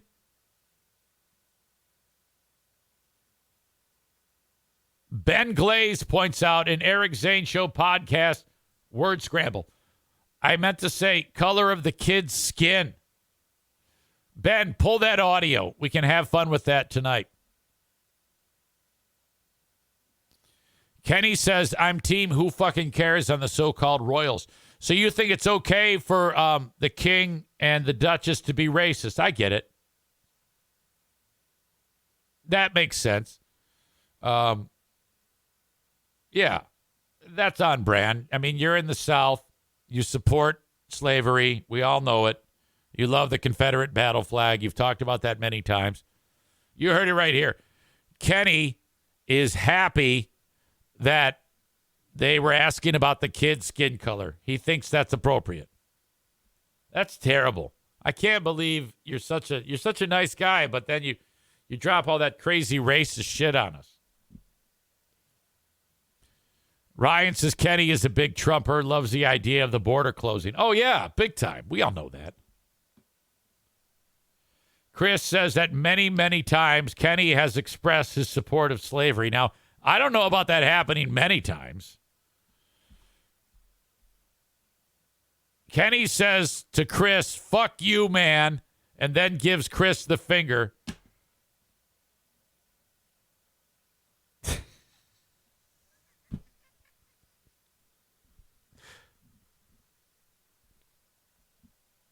I don't know what your problem is. Why do you hate black people? That's it. Consider yourself blocked. Hand hovering over the mouse. I've already unfriended you. Already unfriended you, fucker. I fucking told you about that, man. Oh, don't get me started. If we're in the realm of not doing what we're told, hello, pot. Say hi to kettle.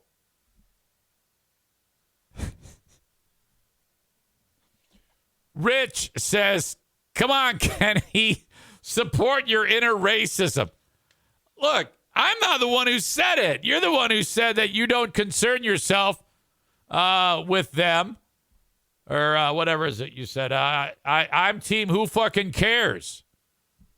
You wrote, I'm team who fucking cares on the so-called Royals after I had just gotten done talking about how racist they are and how awful that is. And all you said was, who cares?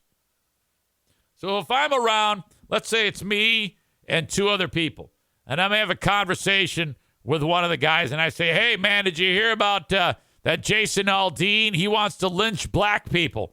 And then the guy goes, yeah, I know, that's terrible. And the other guy goes, who cares? That other guy is going to look like a racist. That's how it goes. And then be like, well, what do you mean, who cares? Jason Aldean wants to go lynch black guys. Who cares? Huh? You can't say who cares. You have to say, yeah, that's terrible.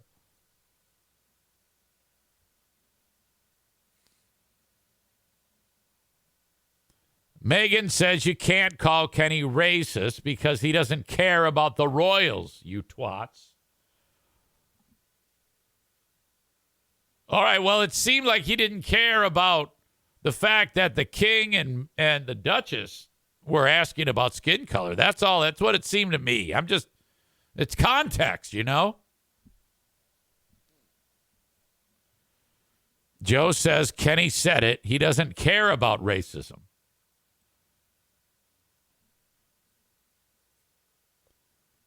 He said, wait a minute. I don't think Kenney said I don't care about racism. Kenney says, fuck you too, Joe. And then Aram says, quote, he said, fuck the Royals, which would include fuck the racists in this context. Well, that's what I was getting at. That's how I opened up this can of worms. You know, every time, occasionally, you know, there's a little bit of something will seep out of a comment like that. Most people have to be careful about what they say. As you know, I'm very particular about the words that come out of my mouth to make sure that no one gets the wrong idea about me. I mean, the last thing I would want is to say something and you all to have some type of thought process that has you judging me for something that I've said. I've never really dabbled in that realm. I've always been very sure to avoid saying things that could make me look bad.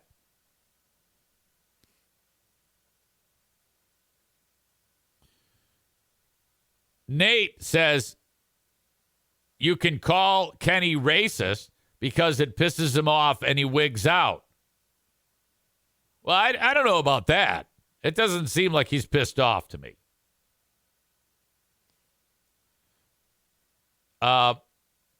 Ashley says, Kenney is racist and you are a pedophile. To me, she's calling me a pedophile.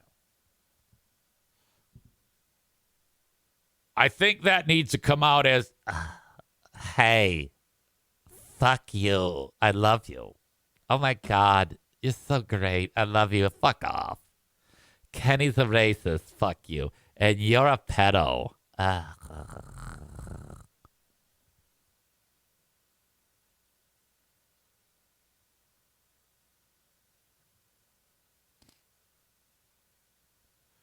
Chris wrote, okay, now it's fixed.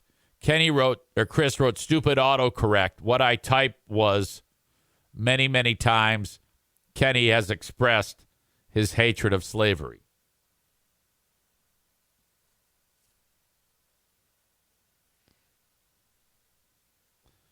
Kenney wrote to Chris, if you're serious and that's what happened, okay then, thank you. Kenny's so dumb that all you need to do is say it was autocorrect and he'll believe you. Like I could say, oh, yeah, that was autocorrect on what I was saying.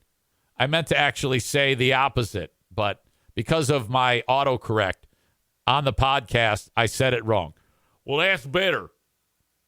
I thought so. That sounded a little not so kosher if you if you know what I mean.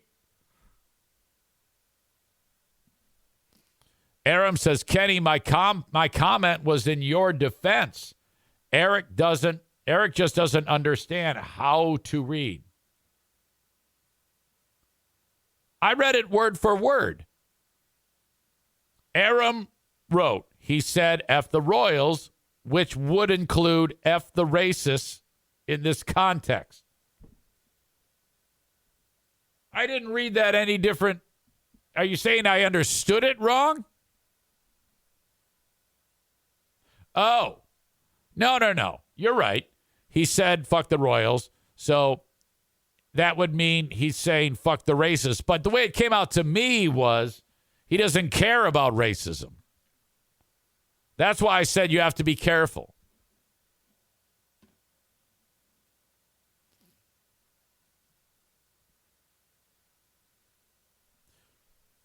Ben Glaze says, I meant to say Kenny's a great guy, but it autocorrected to Kenny's a racist. Yeah. I know. That was an accident. Kenny says, you can joke about my weight and my accent all you want, man, but accusing someone of being racist or supporting racists is not funny, motherfucker. I know.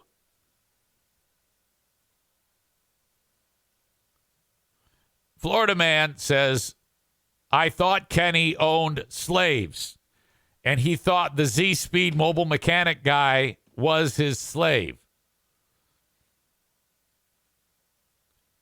He says, oh, damn, my autocorrect got fucked up. He wrote, fuck you, too. Yeah, he meant to say Kenny's a nice guy, but the autocorrect fucked it all up.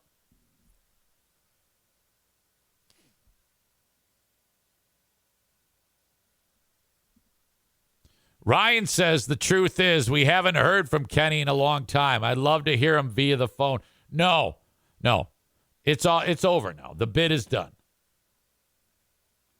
I don't want to make him any more pissed off than he is right now, for fuck's sake. I didn't even know how we got on this topic. I was saying goodbye to that nice lady from the UK, and then he chimed in. I think that's how it unfolded. Look, let's move on. I want to update the great food giveaway. Now, I know, okay, one person is going to want to jump in, but I've got this. Don't worry, I'll take care of everything. I'll remember everything. I did see that text. I'm speaking in code, I know. But at the start of the show, the previous 24 hours or so had netted us one person who threw $25 our way. Thank you very much. Initials JK. I appreciate you. That put us at a total of $3,259.52. $3,083.80 of which will go to food. Turkeys, cans of vegetables, bags of potatoes, jars of gravy, packages of dinner rolls, and pumpkin pies for dessert. A Christmas meal. The extra amount, $175.72, believe it or not, is going towards tampons. Thus, great food giveaway number 4 with tampons. People drive up to Irvine's Auto Repair, Grand Rapids Hybrid and EV. On December 21st, that's a Thursday, we have the food boxed in individual boxes, a wall of food. We pull up, open the trunk, put the food in the car. Thank you. Merry Christmas. Do you need any tampons? Like legit, we're buying tampons because there's been a lot of talk about this, how for folks who are less fortunate, thank you to Kenney for that term, because I was saying underserved, underprivileged, but it just sounds better with less fortunate. I think it works with all of them, actually. You see, I'm trying to compliment Kenney and calm him down. It's just a joke. Everything's fine. Relax. You're going to be okay. Everybody knows that you're not a racist.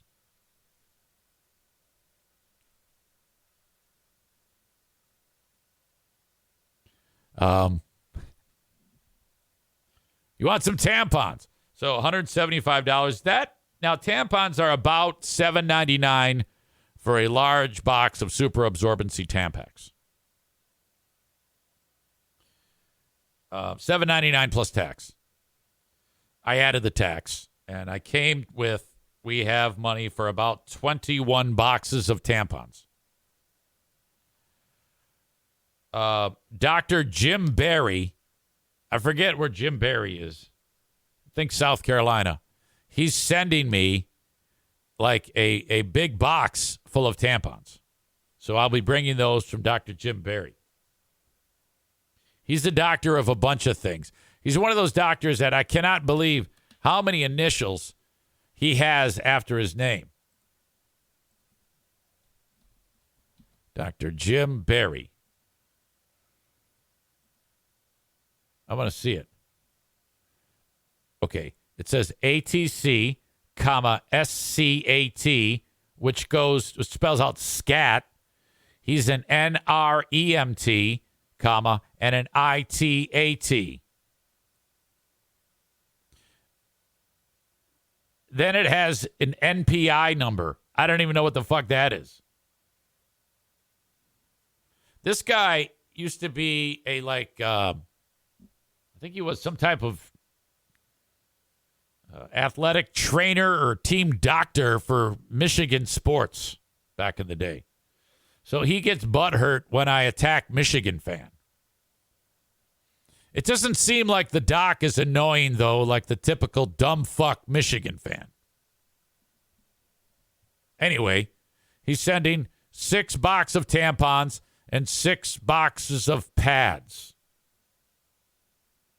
He said, I know you don't like receiving stuff. Is this okay? For this, yes. Of course you can send them to me. Otherwise, he was going to send them to Irvine's, but I'll have them. Okay. Then, as the show starts, by the way, Ashley says, no. Tampons are like $13 for 18 of them.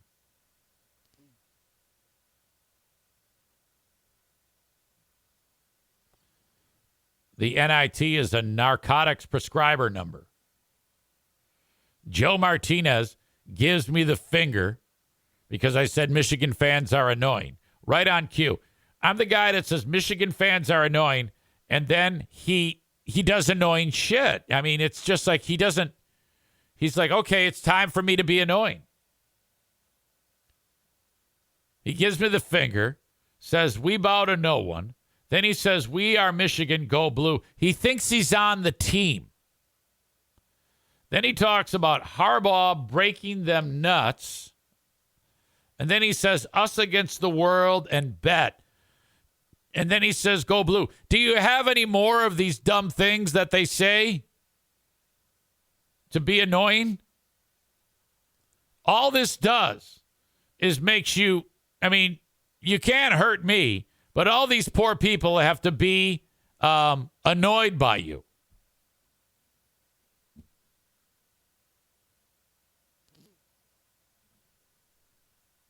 That got him going. Aram before did not get him going. Kyle says Michigan is like the Borg. Resistance is futile. I guess Kyle is a Michigan fan too. So is Rich. He's an asshole. Ben Glaze says roll tide. Now, I want Michigan to win that game. I do. Despite all of you idiots. All Michigan fans are assholes. But I like the team. And I want Michigan to beat Alabama because Alabama fucking screwed Florida State with that bullshit. All right?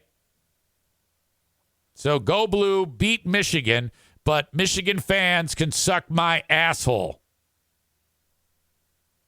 Isn't that weird? I want Michigan to win, but all of these dumbass fans, I want their TVs to blow up so that they can't watch the game.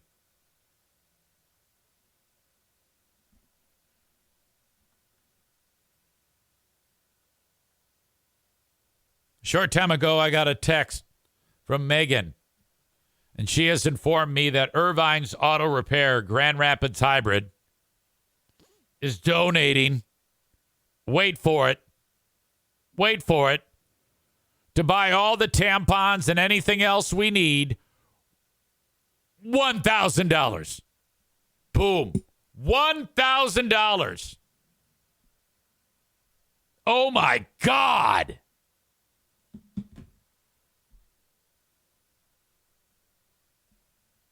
We now have 38 people who have donated to Great Food Giveaway number 4 with tampons.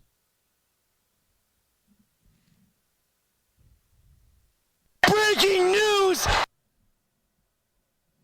How awesome is that? Breaking news! Oh, I've never seen that before! Thank you so much. My God. Okay. That's so impressive. I don't even know where to begin. That's a lot of tampons to buy. How much did $18? Is that what you said? No, $13 for 18. So let's just do some math. 1,000 plus the 175 that we had and 72 cents divided by 13. That is 90 boxes of tampons, plus the 12 that we get from Dr. Jim Barry. We now have 102.44 boxes of things so that life isn't so difficult for those less fortunate. Let's not end it there, though. Let's keep it going. Okay, let's keep it going and see how high we can make this by the time we are all said and done. Okay? Because these can be given away anytime. If we don't give them all away, we can very easily donate them to like a women's shelter. You know, you get people coming in there, and that's something that is well worth time and money. Any type of facility where abused women have to go in their time of need. So there you go. Hold on. I think I saved that weird. Let me do that again. Okay. Yeah. Let me. God, what an asshole.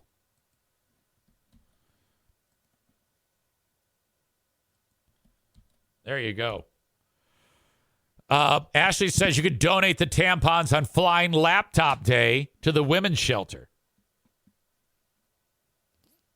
Megan says we will have enough to go around. We want to give people more than one box if we can. Sure. One pack of tampons pads is sometimes not enough for even 1 month. Yeah, that's good. We'll give them all away there then. Yep. So, you know, some of you ladies, you know, you give them away and you might have to ask, are you a heavy flower? And if that's the case, you give them as many as they want. They fill the whole fucking car with tampons. I don't give a shit. The Tyler Glenn Show just raided with a party. Now, that's fantastic. A little bit of background. I've never been raided before, by the way. This is the first time in years that I've been doing the show that I've been raided. The Tyler Glenn Show is out of Winnipeg, Manitoba. Tyler was on the radio for years in that neck of the woods. And then radio being radio, pulled the rug out from underneath him. Okay? And then he doesn't have a job anymore. We both. And then, this happened. And I'll let Tyler explain this. That is very sweet of him to send folks that listen to his show over to here. We both had seen and talked to Eric Zane. And I remember after his speech going, God, if someday we come back from Conclave and they say, here's the door, here's your off ramp, that's a guy I want to remember. And then COVID hit and Don Collins called me after I had parted ways with my company. And when he said, you should come on to Twitch, I thought, Eric Zane, I'm just going to give him a call. And it was an email first because I thought he probably won't return my call because he had completely taken his show to the next level, is doing very, very well. I sent the email. I got an email back instantaneously going, dude, if you're going to do this, I will help you every step of the way. I am in your corner. This is going to be great. You're going to knock this out of the park. And that's where part 2 of my journey started. The Sound Off Podcast. Tyler's awesome. So is Matt Kundle, who did that interview with Tyler, and then my name came up. Thank you very much for that. He's awesome. I hope you all had fun there. How are things in the Great White North? Winnipeg, Manitoba is fantastic. God damn. Thank you very much. Yeah, if you don't know, this show, I swear like an asshole. So this might not be for you. Okay, it's pretty loose-lipped here. So if you can put up with that, you'll probably like my show. Plus, as you can see, I am wearing the colors of a hockey team that's looking like a playoff team this year. Playoffs. That's exactly right. The Red Wings are third in the East, which it's been a while. It looks like Patrick Kane is going to make his debut tonight. So that is, I'm anxious to see how that fucker's going to do. 35 years old, hip surgery. We shall see. But the Wings sitting pretty in the Atlantic Division. Just 6 points back from the Bruins in the division. And I take it back. They are fourth in the conference. How are the Jets doing this year? They're in the West, aren't they? Winnipeg. Wait a minute. Where the fuck are they? I guess I don't know where they are. Do they still have a team? Senators. Okay, they're sixth in the West. They're not bad at all. 14-8-2. You know what we need? We need a Stanley Cup actually for a Canadian team. It's been a long fucking time. I mean, if it's not going to be the Red Wings, I would want it to be Montreal, Toronto. That would be, or that's first, Montreal or Toronto. And then you can look at Calgary, Winnipeg. Who else are there? Are there any more than those? Calgary, Winnipeg, Montreal, and Toronto. Are there any other Canada teams even? God damn. I need to brush up. Edmonton. Oh, fuck yes, the Oilers. Okay. So that's, I really am happy. Megan, thank you so much. You and your mother and your father are wonderful people for making this go around on the Great Food Giveaway, number 4, with tampons, as we are helping folks. I will be in Ottawa. God damn it. Vancouver. I'm forgetting all these teams. Megan says, it's mostly the parents. I just get the credit. Thanks. Well, you're still part of the machine. Your lovely face shining there brings in a ton of business as it is. That's awesome. Okay. So what was I going to say? I forget now. It doesn't matter. I'm out of time anyway. Let me wrap up with this. Frank Fuss from My Policy Shop Insurance. Okay. Boy, when it comes to your current setup, if you get your insurance from your employer, great. Take advantage of that. It's next to nothing out of your pocket. Very little comes out of your paycheck. Sometimes the boss will pay for all of it. But if you want insurance for your family, you're going to be paying quite a bit. And you have to go with the policy that the company gives you. You get a few options: good, better, best, bronze, silver, gold. But that's it. Wouldn't it be fantastic if you paid a lot less for your family and you got to choose from dozens of different insurance companies for the right policy that is more customizable for your family? That is an option now this year with healthcare.gov. In the past, you couldn't do this. If you were offered employer insurance, you had to take it for the whole family. Not anymore.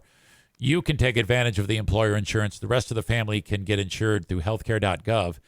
And the premium, the monthly premium that normally would come out of your paycheck, the government pays a good portion of it through a tax-funded subsidy.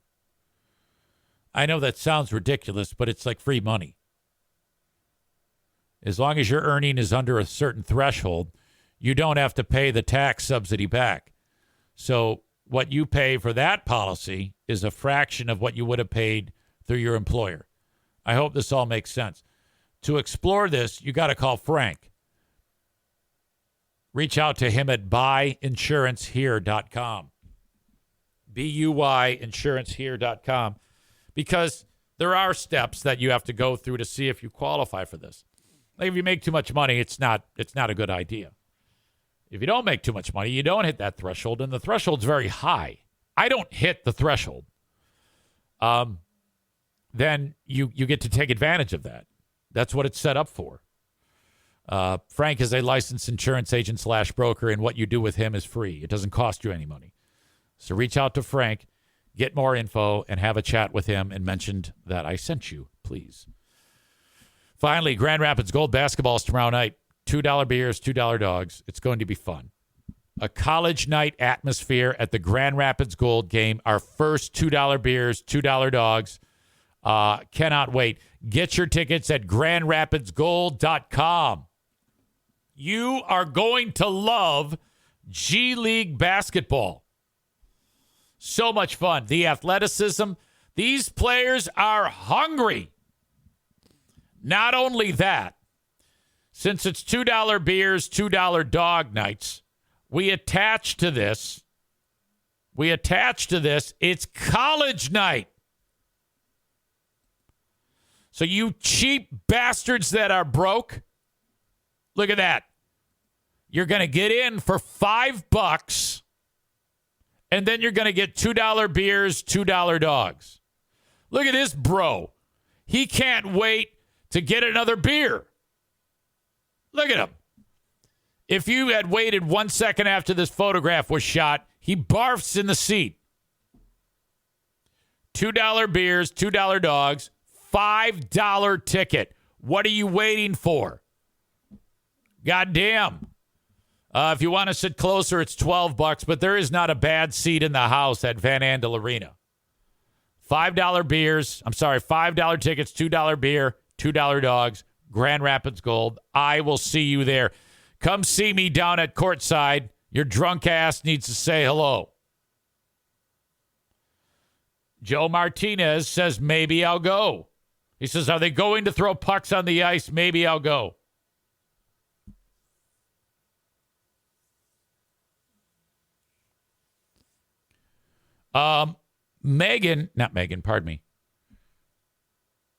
This comment, I'm unemployed right now, from Ashley. Anyone want some feet pics? Wait a second. Didn't you have a job with Space Force? That's new information. I'm so sorry to hear that. I hope you are okay. Megan suggests a dog washing business. I need updates here. What's going on? She says, I didn't do anything. My rockets are finished until January. So you don't work till January? I don't understand. Well, whatever. I'll just take your word for it. I'll get the Reader's Digest version momentarily. Ryan says, did she work for Space Force? She says, no, my contract is over. I didn't get fired. I'm just done with that project. So, yeah, she does work for Space Force, and she sells rockets. She's the rocket sales team at Space Force. That's true. Every part of that is true. Rich says, what's the link, Ashley, asking for a friend? He would want you to say, he's suggesting that he wants to see your feet.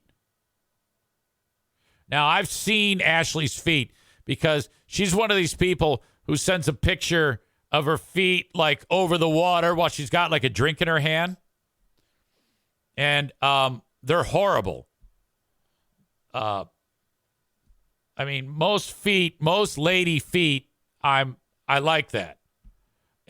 But it's like, did you ever see the movie The Hobbit or Lord of the Rings? Have you ever seen the feet of like Bilbo Baggins or Frodo Baggins? Oh, they've got like weird bones sticking out of the side of them.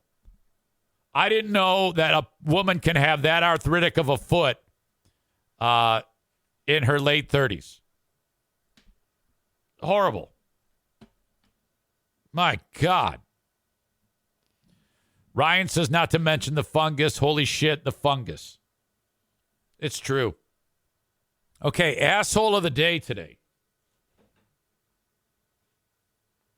Yesterday it was Ron DeSantis. Who is it going to be today? Do we have any suggestions? I told you no more jokes about that. It crosses the line. Shut up. You idiot. I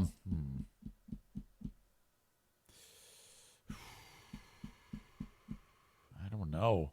It's got to be. It's a tough one. We've got a lot of small, little nominees. Ryan nominates Michigan fans. Nah. That's kind of a known thing. It isn't really standing out. Unfortunately, it's got to be Darla eating the Christmas ornaments. That's just too much for me to bear. That is your TC Paintball asshole of the day. Darla is there. She is doing it after shitting out the little Santa, the little tree, the little reindeer. All right. That is my time. So appreciative of you for being here to check it out. I'll join you on the Patreon a little bit later on. Have a good one. Thank you, folks. Bye-bye.